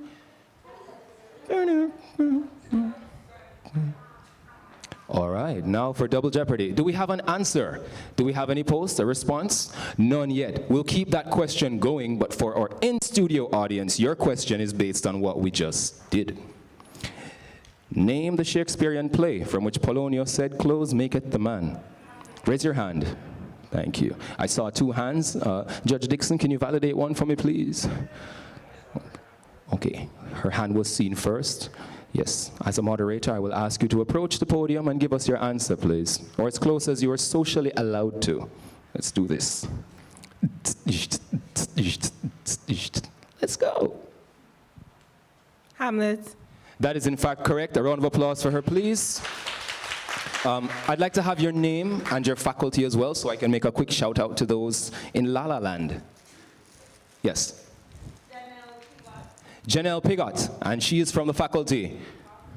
Arts, tell them, with pride. Arts, natural, and social sciences. From even better, you have to get 2 prizes. Come on up here, please. Bring it in, bring it in. As my friend Mr. Beng would say, brr, come here. Congratulations. I'll give you an elbow bump in the interest of safety. So she has just received 2 trinkets, memorabilia from the community college. We have a lot more. You hear my bag crinkling. I believe we have an answer from the internet, Pastor Johnson. Do we have it? They're checking. Excellent. We have more giveaways. The bag is crinkling and it's quite weighty. We want your participation, although I wouldn't mind getting the water bottle. Well, I have some answers rolling in there. Yes. The first answer is here, that is 1976, and the second one is 1979. The second answer is the correct one. Mitch Rob. Congratulations, Mitch Rob. You are the recipient of a Montego Bay Community College pen and that wonderful thing you put at the back of your phone. I saw it in Little Mermaid. I don't have the name for it. The pop socket. What a name. Wap, wap, wap, wap. I just had to put it out there. The wap socket. So this is yours, Mitch Rob, the pop. Oh, wap. Sorry, pop or wap? Pop. I know, I was just trying to get their attention. Wherever they, who said that? Well, here's your prize, Mitch Rob, and then we're gonna put another question out there, but we'll have it answered after our speech. This one I want you to think about. We want all of the meanings for CUT, So prepare yourself. I know persons are going to charge at me, but we're saving that for after our next presentation. I am ready now to introduce you to our next speaker. I've been eager to hear this one, specifically because of what it talks about, and something I've seen a lot of teachers and adults go through, but more so our students in front of us. This one is about mental health, promoting a successful mindset. So to speak to us now, I'd like to tell you a little bit about our speaker, Mr. Denzel Dixon. Welcome again. He's a guidance counselor and an entrepreneur. He operates the business The Boss Designs, and he has been of service for many years, numerous, as a counselor of the Herbert Morrison Technical High. He's here to present to us on that specific topic of promoting a successful mindset, keeping your head in the game, the fact that mental health matters so much in pursuing success. So I'm going to take my seat and take my leave and ask you to give a rousing welcome now to Mr. Denzel Dixon.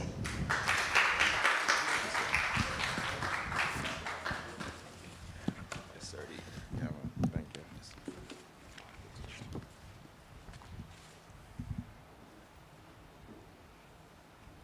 I hope my beard isn't too bushy. Good afternoon, everyone. Give me a second here. It is now something that we must get used to. Let me just take this moment to observe all the protocols and to acknowledge the administrators in the room, to acknowledge the students who are here with us in person and the individuals who are with us online. Now I'm tasked with discussing a matter that I am very much in love with, and it's the mind. The mind is one of the most beautiful things that you will come across. It is one of the most complex things that you will come across.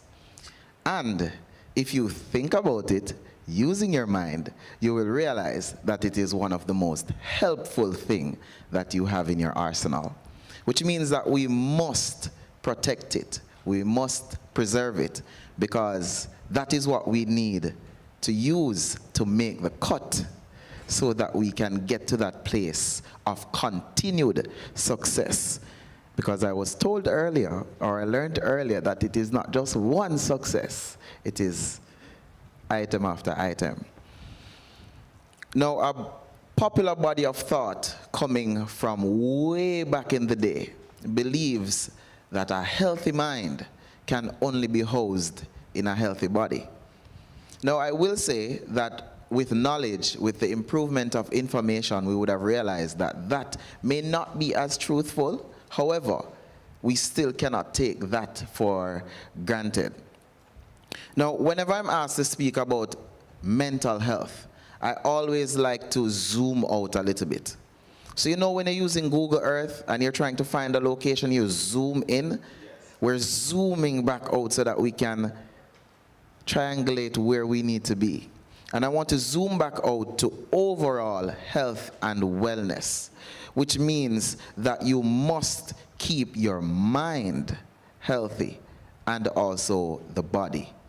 And we do so by ensuring that we stay physically active, that we manage our stress effectively, and I will give you pointers on that as we go through, that you sustain a healthy mind, and you can do so by continuously challenging yourself, and that is how you will continuously reap success. Now, a balance is needed in all of these areas if it is that we are to have that successful mindset, that mindset that allows us to dissect the anatomy of success. Now, you must ensure that you take responsibility for your physical health. So we're jumping to the physical before we go back to the mental. Because if your leg hurts, your mind's attention is drawn to the leg, which means that the focus that you need to put on those successful activities will be shifted somewhat. If your tummy is rumbling because you neglected to ensure that you had the proper meal needed to be physically active, then the mind again is going to shift. So we must ensure that we are maintaining good physical health. We do this by ensuring that we're eating healthy. And we have done science. We know what it requires, but sometimes what is required is not as tasty, which means that we will splurge a little bit and we will go fried foods, pizza, and all of these things that will rob the brain of the fuel that it needs to be productive. And remember, the mind is housed in the brain. And if the house is shaky, then it means that you won't be comfortable in the house. We must exercise. And I realized something. Somebody brought it to my attention recently. So whilst I was online, which I think most of your classes are still online, we are not allowing ourselves to exercise as much. The moment school started back in earnest, I realized that the pants that never used to fit me as much started fitting me, because my office was moved a little bit farther and it requires more movement and activity. So I was forced to exercise, which means that I could get a little bit of health practices in. Now, if you're not forced to exercise as I am, I would implore you to make it a conscious effort. So you can get up and do a little walking around the yard. If you normally take taxi where you could just take a brisk little walk, do so. Ensure that you're getting the adequate amount of sleep. I know that you will always have heard that once you're in college, sleeps vacate until you are a graduate. But I want you to ensure, to make your mind healthy and to keep it healthy, that you actually get your regular rest. And this is not 3 hours after binge watching a series or binge watching some anime or whatever. It is the 8 hours that your body needs, that your brain needs, so that it can operate efficiently. Now, we are jumping back to the mind. And in doing so, we must ensure that we take responsibility for our own mental health. You can't leave it on somebody else. Though persons will be around you to help you and to keep you on track, you must ensure that you are keeping yourself on track. And by starting to do that, you would have made the first step towards that success path that we are looking at. Now, stress is one of the key things that you will encounter. It is not going anywhere. I remember one of the parts from the keynote address that says that if your goals don't frighten you, then they are not where they should be. Which means that the moment you start moving up, as you are going to be, there will come stress. Adequately managing that stress determines the level of mental health that we will enjoy. So you have to ensure that you manage your stress carefully. Now, stress is the demands, the response to the demands of daily life. Everybody will go through stress. Everybody, because we are unique individuals, will experience stress differently. So I don't want you to use other persons as markers, all right? Now, stress will affect your mind, your body, your emotions, and your behavior. You are your own expert, which means that you know yourself. If you take a step back and look, have there been any changes in how I usually think, how I usually behave, how my emotions are, how my body normally operates? If you see changes, this may be signs of stress, which means that we then need to identify what is causing the stress, and we refer to these things as stressors. And once we identify them, we start taking steps to ensure that we can eliminate. And if we cannot eliminate them, because some stressors, if we eliminate them, we go down to minimum wage. We will then take the steps to ensure that we lessen the impact of those stressors on us. Now, it's pretty simple. One of the beautiful things that I like about psychology and learning about the mind is that once you delve into it, you realize that some of these things I knew already. It's just that I didn't have the context. Pretty simple. Take the time out to read a book. Ensure that you're sleeping well. If you want to have a productive day with your phone browsing the internet, do you charge your phone for 30 minutes? No.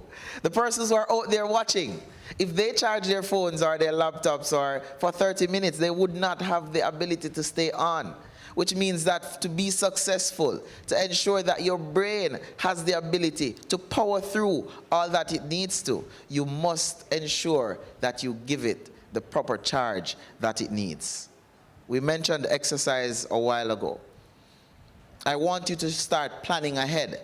A number of times we end up feeling stressed because things happen upon us that we did not plan for. And some of these things should have been planned for because they come within the realm of being successful, within the realm of being good and ideal students. I want you guys to start setting schedules. I always say this to my students, and I say this to everybody who I know. You guys are on a timetable. In the morning, on a Monday, your brain, without you knowing, starts preparing for the subject that you have, which means that it starts to bring that prior information to the top so that you can call upon it to do your assimilation and your accommodation. The same goes for your additional activities outside of school. If you set yourself in a schedule, you put your brain in a framework, which means that it knows how to work. It will feel less stressed, and it will make you more productive. Keep a journal, write things down. Lessons, the levels that are there. Talk to people. Now, we must be mindful of the persons who we choose to talk to, because sometimes getting certain things out there can cause more stress than good. But I know for a fact that your school has a counselor. Talk to that school counselor. We all have that person who we deem our best friends. Talk to those individuals. Let them know what is happening with you. And I always like this little note from a song. I won't tell you which song it is. Persons out there can go to Google. The songwriter says that I'm talking to myself because I am my own consultant. Sometimes because we have not vocalized what is going on, we don't get the angle that we need to take it from. So talk to yourself positively. Charge yourself, motivate yourself. Take the time out to get involved in recreational activities. Now, that's for stress. But we still have other facets of the mind that we need to ensure that we are paying attention to. So I want you to follow or try out, if you have not been using them, a few of these mental health practices. Now, we love to do this, self-diagnose. We jump and we say that, oh, I'm this, and oh, I'm that. And we did not go and do these prerequisite courses to be able to make the diagnosis. If something is going on with me, unless I know for a fact, based on prior conversations with the requisite professionals, I don't self-diagnose. So don't say that you are depressed, because that is a disorder that requires clinical diagnosis. You may be stressed or experiencing elevated levels of stress. So that's the first one. Don't self-diagnose. I want you to also take on this practice of checking on yourself. You can do this 3 times per day. Just as how you would have taken tablets for ailments or vitamins. Some of them is once per day or 3 times per day. In the morning, do a feelings check-in. So you get to school or you're about to sign on for your classes. Do a little check-in. How am I feeling today? What is causing me to feel this way? What can I do about how I feel? Do I want this feeling to continue? how can I express my feelings responsibly? Who can I talk to about these feelings? If we do this 3 times per day, we always know where we are mentally, which means that we can monitor and regulate our output to ensure that it is in line with success. And if you feel as though you are in a bind, you catch yourself, you're feeling a little bit anxious, you're feeling a little bit nervous, I want you to brace. And you do so by controlling your breathing. Take the time to relax. Maintain that successful, positive attitude. Center yourself and start expecting a change as you move on through. Now, a few practices that we can also take on to maintain the healthy mind. Again, we go back. We must ensure that we control the stress levels. If we cannot eliminate them, and we're talking about the stressors, we must work at reducing them. Your mind is like a muscle. The more you flex it, the stronger it becomes. So use it often. Read. I know that reading is something that has gone down a lot for persons because we can find the ebooks and we can find the readings on YouTube. But read. Solve puzzles. I love playing word games. I was never that person, but I realized that it calms me. So I'm always playing word with friends. So if you catch me online, we can have a little match. I'm currently, I think, at level 19, so you can check that. I'm getting good. All right? Try to learn new things. And when you learn these new things, ensure that they are aligned with your interests. Keep your mind and your body active at all times. Your success hinges on your ability to maintain good mental health. So I want you, within the scope of what I just mentioned, to strike a balance in all of those areas and continue to strive for success. Thank you very much.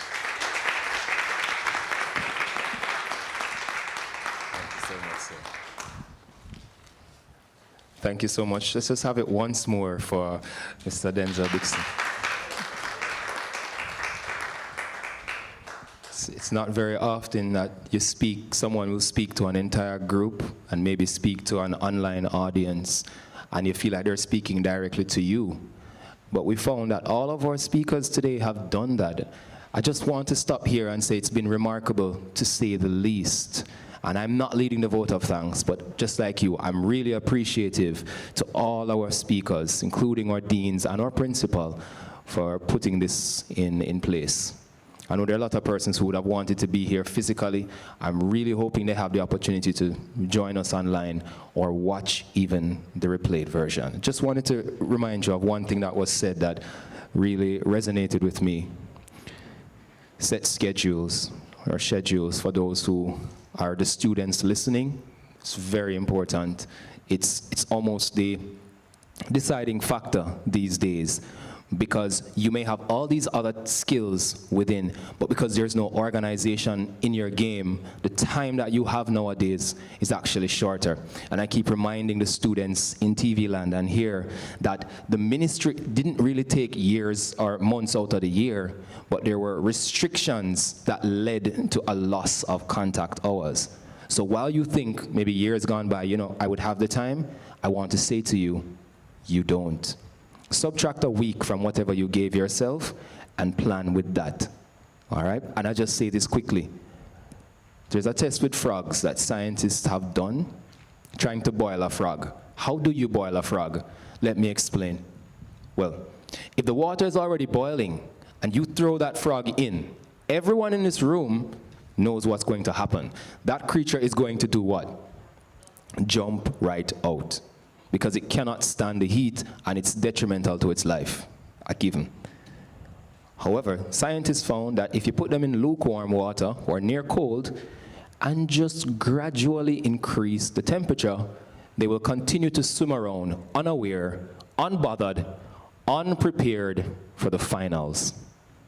So I don't want any of our students enjoying this little break that you think is a real break to be Airbnb-ing it. I really want you to be okay it. Not the booking for the Airbnb, but to really book it. You know, challenge yourself, as Mr. Dixon said. And that's why that speech really resonated with me, because I've been trying to get them to inculcate that in their behavior and their overall mannerism. And I think the way you did it, you sent it home. You sent it home the way we want it to go home. So thank you very much. We appreciate that thoroughly. And I want to send a special shout out to the Herbert Morrison Technical High School. You have an awesome council over there, guys. And if you're watching now, you know, the Montego Bay Community College is next door, you know what I mean? So, yeah, man. Get good, come get great. All right? Or just continue the trend. And to all the graduates from Herbert Morrison, you can speak on it as well and put it in the chat. Tell them, Jason, let them know that excellence is a hallmark still. So we'll keep that energy going. Speaking of energy going, I have something to share with you now. I want you to meet some of the persons who are a part of the success here.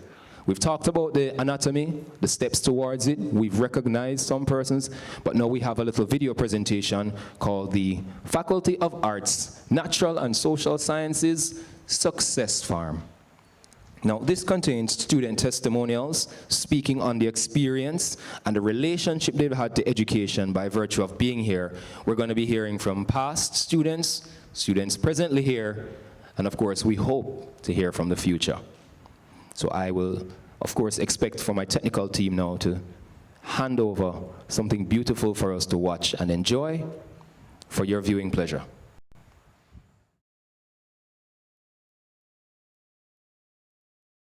Hello everyone, my name is Prince Ajiman, a proud past student of the Montego Bay Community College, specifically the Faculty of Arts, Natural and Social Sciences. This faculty provides a variety of subject areas for students to choose from.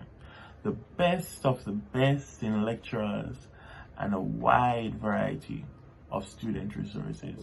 This faculty specifically aided in my transition to the university teaching style. There is a big difference between the teaching methods using that of a high school and that of a college or university. And the Faculty of Arts, Natural and Social Sciences made that very, very, very clear to me. A good example of this is the way in which we write as students. During my time at the faculty, I was able to develop my writing skills from that of a young high schooler to that of a university student. I am currently a second-year law student at the University of the West Indies, Mona. And yes, the Faculty of Arts, Natural and Social Sciences, specifically the pre-university arts program, aided in my decision to study law. It was during my time at the faculty that I was able to gather the skills and resources needed to transition into the university space. And for that, I am very thankful. The Faculty of Arts, Natural and Social Sciences is the place. Hi, my name is Shanae Powell and I'm a past student of the Montego Bay Community College. I recently studied the program of social work and associate degree, which consisted of a 2-year program, which I highly recommend to students who are considering getting into the field of social work. The curriculum was very inclusive of all the knowledge you need to start your career in social work, all the necessary stuff, the basic stuff, in an easy and student-friendly way. With the pandemic, a lot of classes are now pushed online.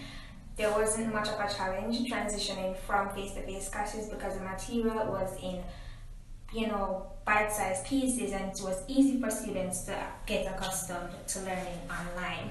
And we all know that Montego Bay Community College is one of the leading tertiary institutions in the Western Hemisphere, and they have very great programs, so I encourage you to enroll. Hi, my name is Renice Davis. I studied at the Montego Bay College from September 2018 to 2020. While at the Montego Bay College, I was in the program of Associate Degree in Social Work. What I love most about this program is that we were able to express ourselves, we were able to apply our knowledge to our everyday life, as well as assess situations and make the best of them.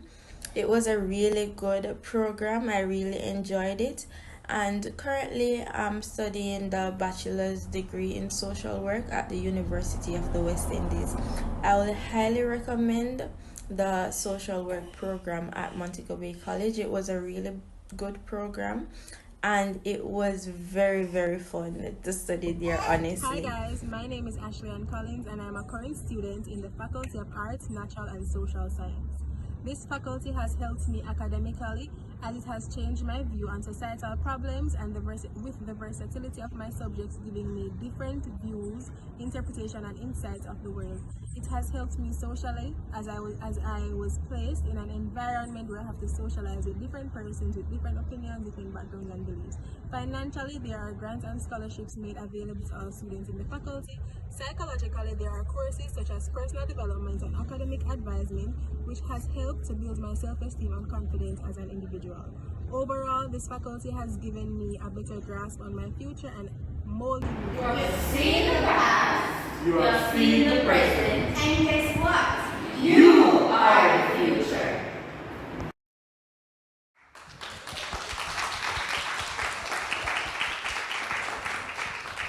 A very fitting end to you, the future. So we welcome you again to join the campus, to subscribe to our page, to reach out to our information desks. Start getting the process underway. It's never too early. It's never too early. We have 4-year-olds over here. They know the campus better than some of us. And that's a good thing. They actually pay attention, and that's a positive as well.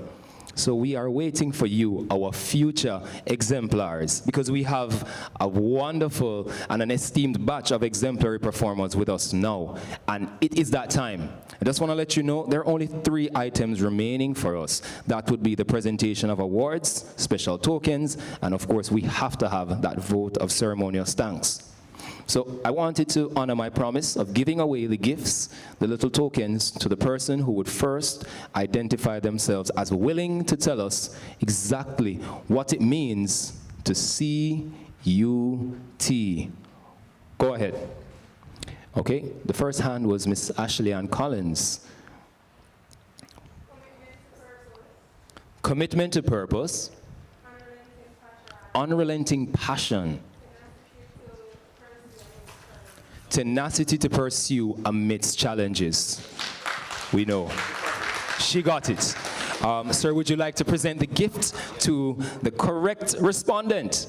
Thank you. There are 3 trinkets, thank you, sir, for 3 well-earned answers. She said the commitment to purpose, unrelenting passion, and tenacity to pursue amidst the challenges. She made the cut. You also saw her so eloquently speaking of the campus and what it has done for her. And it's a unique take because she would have had that situation of joining us digitally, not actually being able to interface and interact with the physical landscape, but still managing, like the rest of our peers here, to attain excellent marks. So we salute you, and you're a representative of an excellent pool of students. We hope to invite more. So it's the time now to present and recognize the successes of our current batch of students.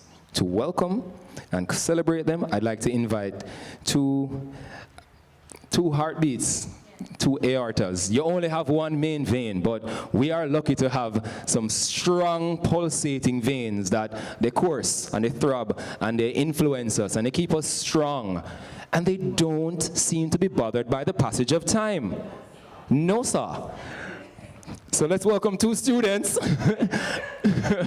from the faculty, actually lecturers, esteemed ones. Please help me welcome Ms. Javelle Taylor, Ms. Desiree Crooks, to now present the awards to you.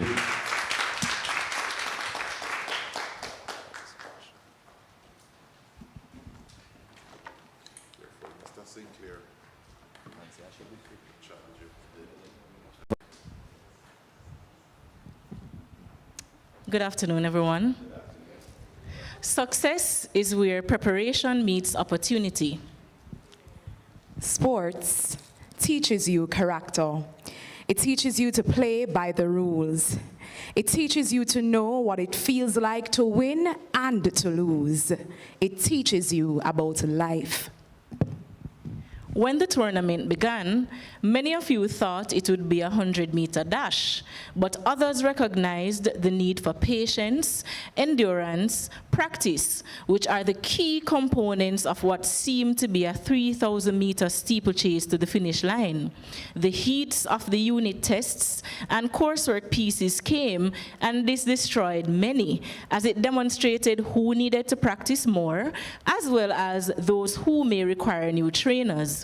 But then the finals came, and this is where we were able to identify the true MVPs. Among us today are MVPs, not only in their respective associate degree programs, but also among the almost 300 students entered for CAPE for the academic year 2020 to 2021. Many stood out in their respective subject areas amidst the challenges, the obstacles, and the odds. This challenging year could not have glided by without us recognizing as a faculty the real MVPs in the CAPE 2021 League and those who stood out in our associate degree programs. We aim to recognize and congratulate these individuals for their outstanding achievements in their respective areas. The following students are trailblazers who are representations of hard work, but most importantly, are representations of the anatomy of success. For the CAPE programs, Accounting Unit 1, Kedon Fraser, first place. Camila Brown, second place. Kenyon Gillette, third place. For Biology Unit 1, first place, Scotia Lee Ricketts, Kimoy Miller, and Ramee Stanley.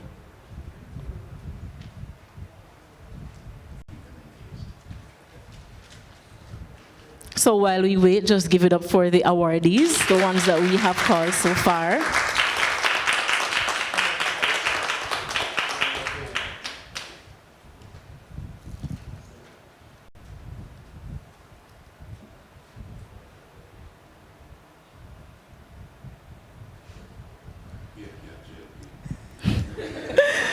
So let's continue by, of course, congratulating those who have done exceptionally well in our faculty. So Chemistry Unit 1, over to you, Ms. Crooks.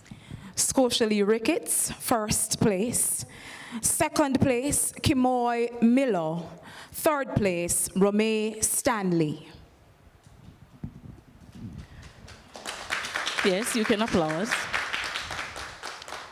For Communication Studies, first place, we have Scotia Lee Ricketts. In second place, we have Olivia Jade Gibbs. And in third place, Kimoy Miller.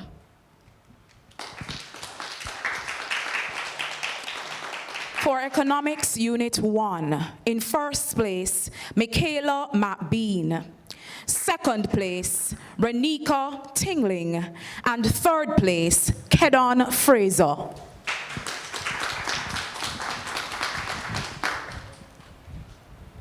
For Environmental Science Unit 1, in first place, we have Noelie Thorpe. Second place, Marlon Rowe. And the third place, Zuliana Lemard.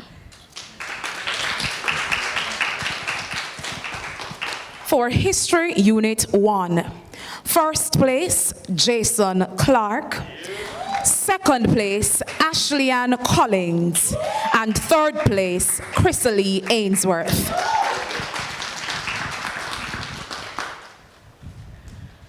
For Law Unit 1, we have Jade Fox in first place, Chloe Rary in the second place, and Alicia Johnson in third place. For Literatures in English Unit 1, in first place, Alicia Johnson. Second place, Tanique McKenzie. And third place, Quinelle Barr.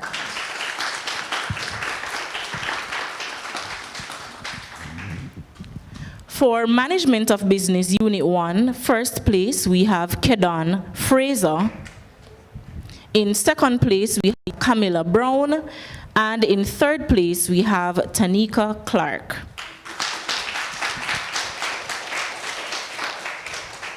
For Pure Mathematics Unit 1, in first place, Brianna Ricketts.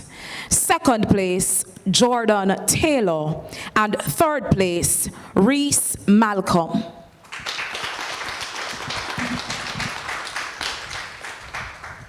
For Physics Unit 1, we have Kimoy Miller, first place. In second place, we have Scotia Lee Ricketts. And in third place, Brianna Ricketts. Sociology Unit 1. In first place, Chloe Rary. In second place, Tanika Clark. And third place, Alicia Johnson.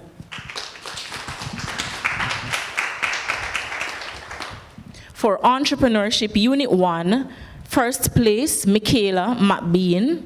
In second place, Shamalika Wigan. And in third place, Gabrielle Reed. For Geography Unit 2, Rejon McClymont and Aaron Daly.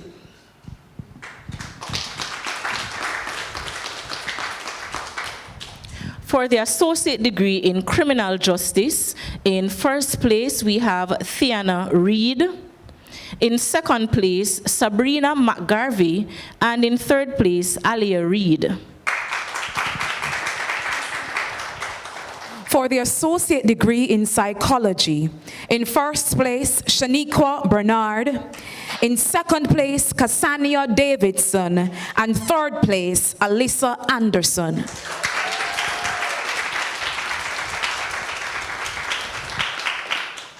For the associate degree on the main campus in social work, we have in first place, Ruth James. In second place, Khadijah Watson. And in third place, Rashad Ford. And for the associate degree in social work on the Frome campus, in first place, Thalia Ferguson. In second place, Fiona Carr. And in third place, Janelle Pigot.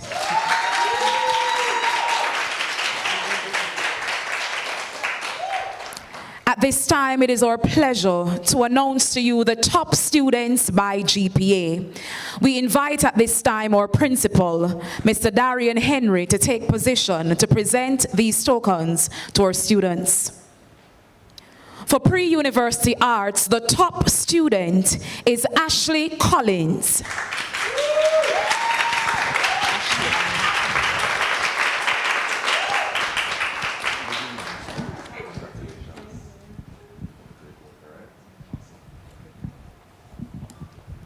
For the pre-university business program, the top student is Michaela McBean.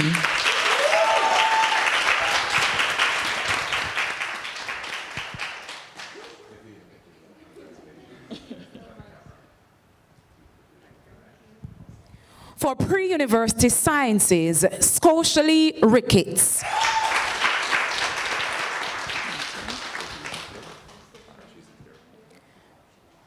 For criminal justice, our top student is Thiana Reed.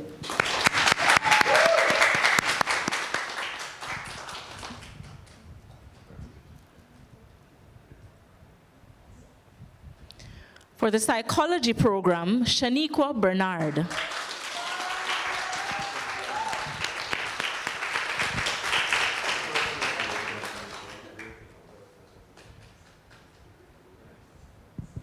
For the social work program on the main campus, our top student is Ruth James.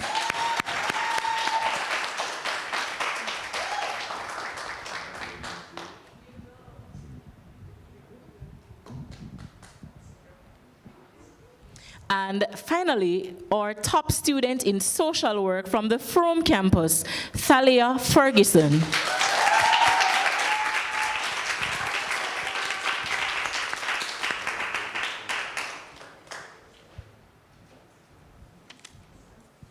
We want to thank our principal for assisting us with handing out these awards, and congratulations to all the awardees.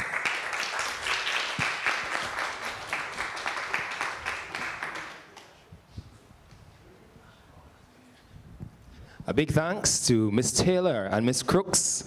Always a pleasure. And I know you feel the pride we feel. We feel it too. We're not your parents. We're not really your brothers or your sisters or your big uncle. But it feels like a victory for us too. So clap yourselves again, please. And at home,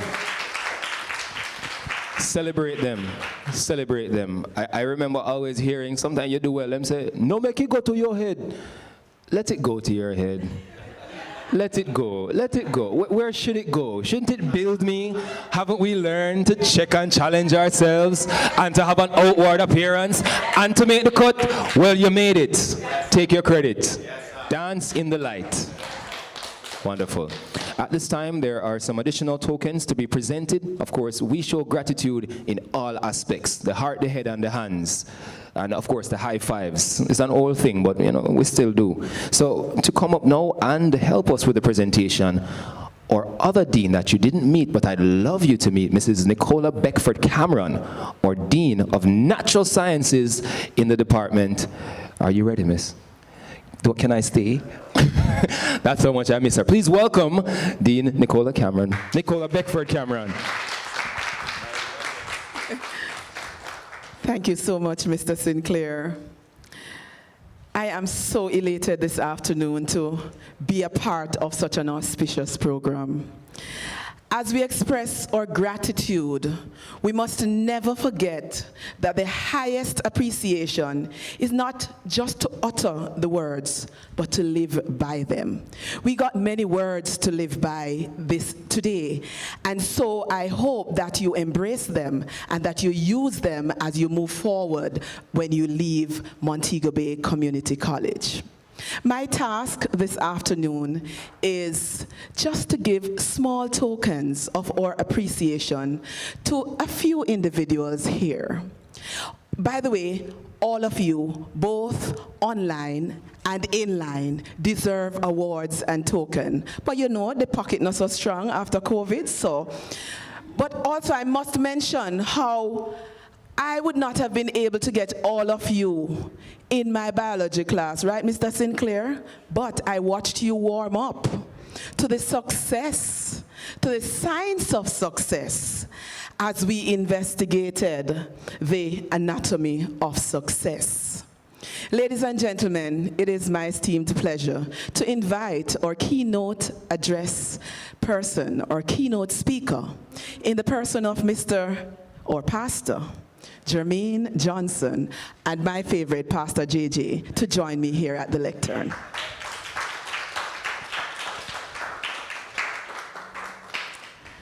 Now, I can't help myself but to mention a few of the nuggets that he would have left with us today. He mentioned success is the outcome of the input. Powerful words. He mentioned that we must make the cut. Commitment to purpose, unrelenting passion, tenacity to pursue amidst challenges. And if you want to plant it, if you want to reap it, you must plant it. Sir, it is my pleasure and our pleasure to have had you here. You delivered well, and we hope that we will all make the cut, right, everybody? And so we thank you for taking the time out of your busy schedule. We know you're a very busy man to be here and to deliver as you did extremely well. Thanks again for sharing in this occasion with us. Thank you.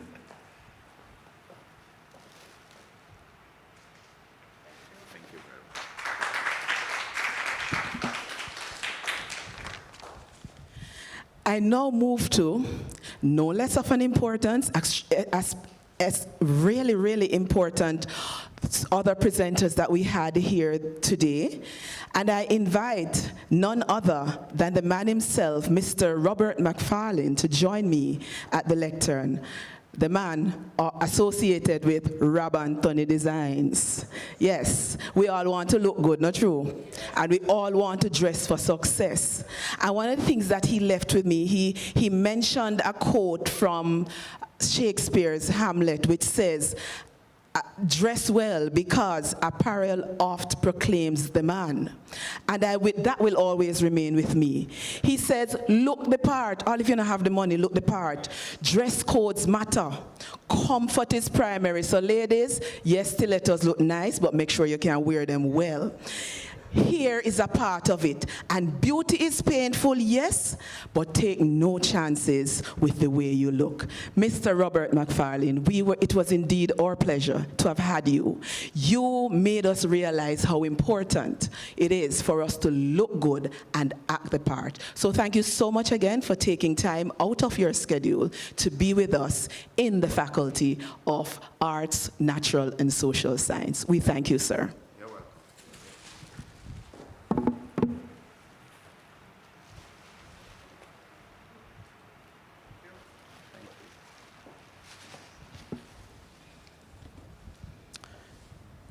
The guidance counselor himself. Sir, anybody who can wear these color pants so well, yes, Mr. Denzel Dixon. And of course, he's our neighbor, and we're always happy, right, Montego Bay community persons, to have our neighbors share with us. Mr. Dixon, you promoted a successful mindset. So all the look good clothes and all of these things that we want to wear, we have to have a mindset that goes with it. We have to be able to, yes, flex the mind, and because the mind is like a muscle. Remember saying that? Everybody remember that? We have to be able to strike the balance. We have to be able to maintain the physical health because exercise and sleep is good. We have to be able to talk to ourselves and to talk to each other, relax, and keep our mind and bodies active. Sir, you gave us nuggets that we will take with us to the grave. We're not ready to go to the grave, but yes, we will. And so, sir, we are most appreciative. We know you have a lot you could have been doing this morning, but you chose us, and we really appreciate your presence here. Thank you so much again, and we hope that you don't take so long to come across the road again, all right? Thank you, Mr. Dixon.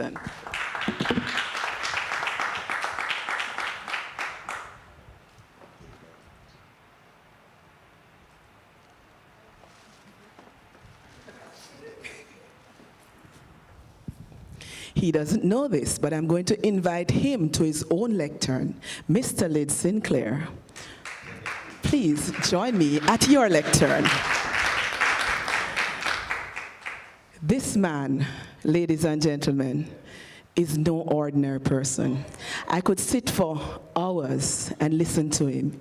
He has a mind that is beyond his years. This man, I don't judge me now. I was a teacher when he was a student in his secondary years. Don't judge me. I know I don't look it, right, Mr. Sinclair? But he's versatile, savvy, a real master of ceremony. He is reliable, engaging, witty, smooth. I could think of so many other adjectives to describe him. Mr. Sinclair, you never say no, and every time you deliver, you get better. We really, really, really appreciate you, and we want you in no way to think that we could do without you, because really we can't. And so, Mr. Sinclair, we want to just thank you for engaging us, don't cry now, for engaging us and for giving us of your best self. We thank you so much, sir, and we have a little token for you.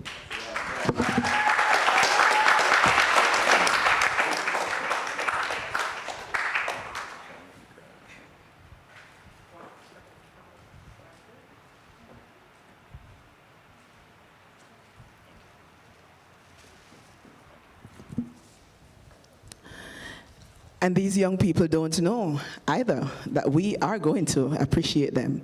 Listen, From my school, I came up with words such as stunning and dapper and suave. But then I consulted my goodly neighbor, somebody who is more in your sphere. Right, Michaela? And Michaela told me the words now to use are dolly up for the females and fresh and clean for the males. Ladies and gentlemen, I am sure you will agree with me that these young people, and I'll invite them to join me again at the lectern, Shaquille Miller, Devoy Ferguson, Cassania Davidson, Jemoya Richards, or models, please join me at the lectern. We have a token for you. You wore those clothes so well, right, Mr. McFarlane? We really appreciate you assisting us in showing our young people what it means to dress well and to prepare for their whatever event that they have. We have a little token for you, and we thank you.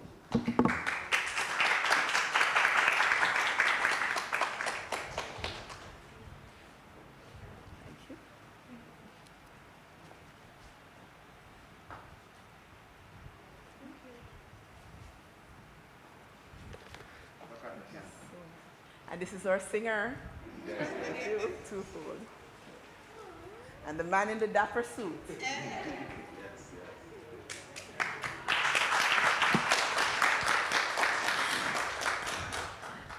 I won't be long. I have two other persons on my list. Of course, you know, I am giving gifts to the rest of you from my heart. So, yeah, we understand that. Mr. Jason Clark, the gentleman who introduced our guest speaker, could you join me at the lectern, please?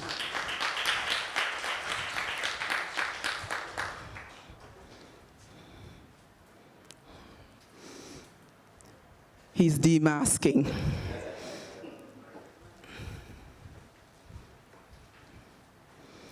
Mr. Clark, your introduction had me going. You confused me. You know why? For a moment, you were so solid and eloquent that I wondered if you were the keynote speaker for the day. You did extremely well in introducing us to the keynote speaker, and we really, really appreciate you and what you have done. Thank you so much, Mr. Clark, for just being a part of the service and making sure that you were like the forerunner. Yeah? You came in front of him so that we knew what to expect. Thank you so much again.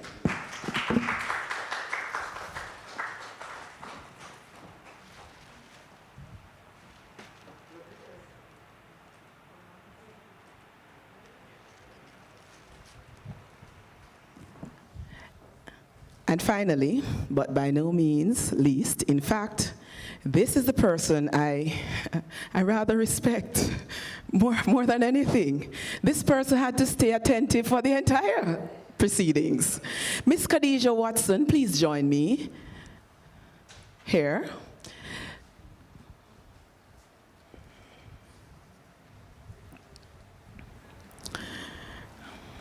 Miss Watson will, in a short while, deliver the and it's going to be something of that form, the vote of thanks. Now, I respect anybody who can stay that attentive for a 3-hour program to be able to thank every single person that had anything to do with investigating the success of this program. Ladies and gentlemen, I introduce you, and she will be further introduced to you, Miss Khadijah Watson. She will make the final cut. She will make the final incision because she has the steady pair of hands. But I want to thank her in advance for what she's about to do. Thank you so much, Miss Khadijah, and we do have a token for you.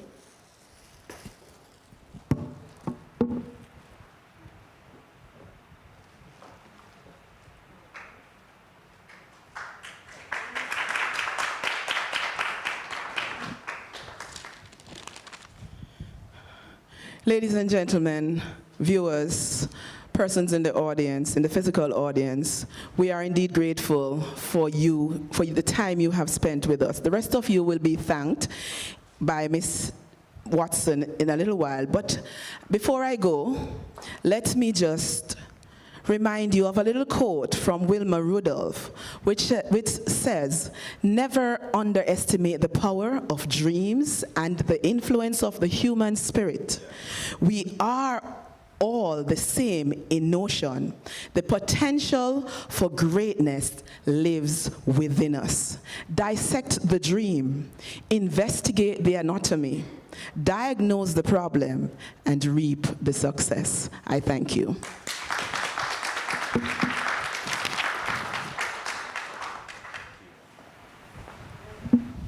Thank you to Mrs. Beckford Cameron. The presentations and the warmest words I've had since last winter. It means a lot to us all. Thank you. And we will just welcome promptly to lead us in the vote of thanks, a student exemplar, someone who will have this podium in the future, no doubt, Miss Khadija Watson.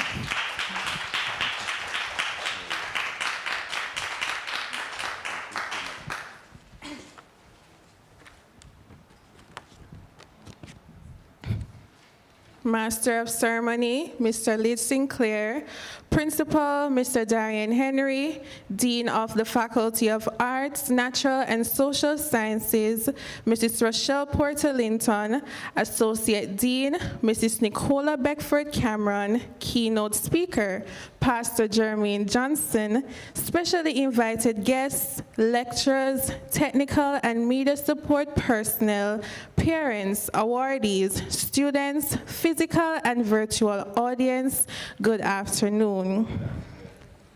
The esteemed privilege is mine to propose the vote of thanks for this relevant and edifying event, the Faculty of Arts, Natural and Social Sciences Student Development Seminar. This rich experience was a result of the contributions and efforts of the following noteworthy individuals. Firstly, I must acknowledge God, our Creator and Sustainer. It is surely His grace and mercy that has allowed us to be alive today. In Him, we live, move, and have our entire being. To our keynote speaker, Pastor Jermaine Johnson, it is with confidence that I declare your being here divinely orchestrated. You were adept in your dichotomy of the concept of success. Assuredly, your presentation has inspired a renewed mindset that will help us students to sow grit that we may reap the benefits of success. You profoundly reminded us how to apply CUT in achieving success. C, representing a commitment to purpose. U, unrelenting passion that must be maintained. And C, having the tenacity to pursue our goals and dreams in spite of challenges. Thank you, sir, on behalf of this faculty. To our MC and Master of Ceremony, an illustrious lecturer within the faculty, Mr. Lidge Sinclair. As per usual, you understood the assignment. Thank you for ebulliently guiding us through this seminar. Your constant availability is much appreciated. To our special presenters, designer Rob McFarlane of Rob Anthony Designs. As Benjamin Franklin said, "Hide not your talents, they for use was made. What's a sundial in the shade?" Thank you for not hiding your talent, as it is through talent we have been reminded of how to dress for success. In the same breath, I also express thanks to the beautiful models. Mr. Denzel Dixon, your presentation on mental health was undeniably an apt one. We cannot ignore the role of a healthy mind has in the formula of success. A healthy mind plus the right success tools equals a meaningful life. Thank you for discussing matters of mental health to remind us that mental health matters. To our principal, Mr. Darian Henry, and vice principals, and other distinguished members of the Board of Management, thank you for granting permission to host this event, and thank you for your steadfast support to the Faculty of Arts, Natural, and Social Sciences. This faculty continues to boast stellar performance on the part of students and lecturers. I'm sure that was reflected in the outcome of today's development seminar, yes? Yes, it was. With that being said, on behalf of the student population of this faculty, I must esteem our deans, Mrs. Porterlinton and Mrs. Beckford Cameron. Be encouraged. I express gratitude to the planning committee spearheaded by Miss Natasha Simpson, who was ably assisted by my very own social work lecturer, Mrs. Kenise Jones-Blake, for assiduously working to bring this event to fruition. To the lecturers of this faculty, thank you for your fervent commitment to the great call of being an educator, especially in such a novel epoch. My fellow student awardees and I, and the MBCC family, are grateful for this medium provided to highlight and develop us in our academic journeys. Thank you for celebrating us and celebrating with us. Thank you to the excellent lecturers of this faculty that passionately and ably presented awards, and those who participated in this event, whether seen or unseen. As a result of adapting to a changing world, this is the second year the Faculty of Arts, Natural and Social Sciences Student Development Seminar has been virtually accommodated for. So finally, but by no means the least, I express a sincere thanks to the marketing, media, and technical teams for offering their expertise. Through your expertise, our family members, friends, and other stakeholders were able to be a part of this stellar event because of you. Finally, we have looked at investigating the anatomy of success, and I must say that I've been encouraged, I've been motivated, I've been inspired, and as our school motto says, the end crowns the work. Thank you.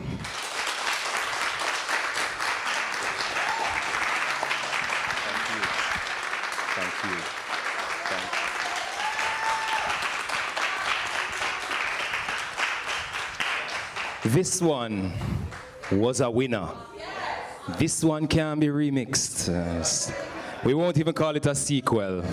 Yeah, we'll just say this was a one-off, and that was the Usain of the development seminars. And I am pleased to bring it to a pleasant close. I'll tell you why to everyone here. The time is now 12:58 Jamaica time. Perfect. We have honored everything. We made the cut, sir. We made the cut. And I'll take it now from Ventura's studio team and our marketing team and say this, ladies and gentlemen, with the blessings of the Creator and the love of you all, is a wrap.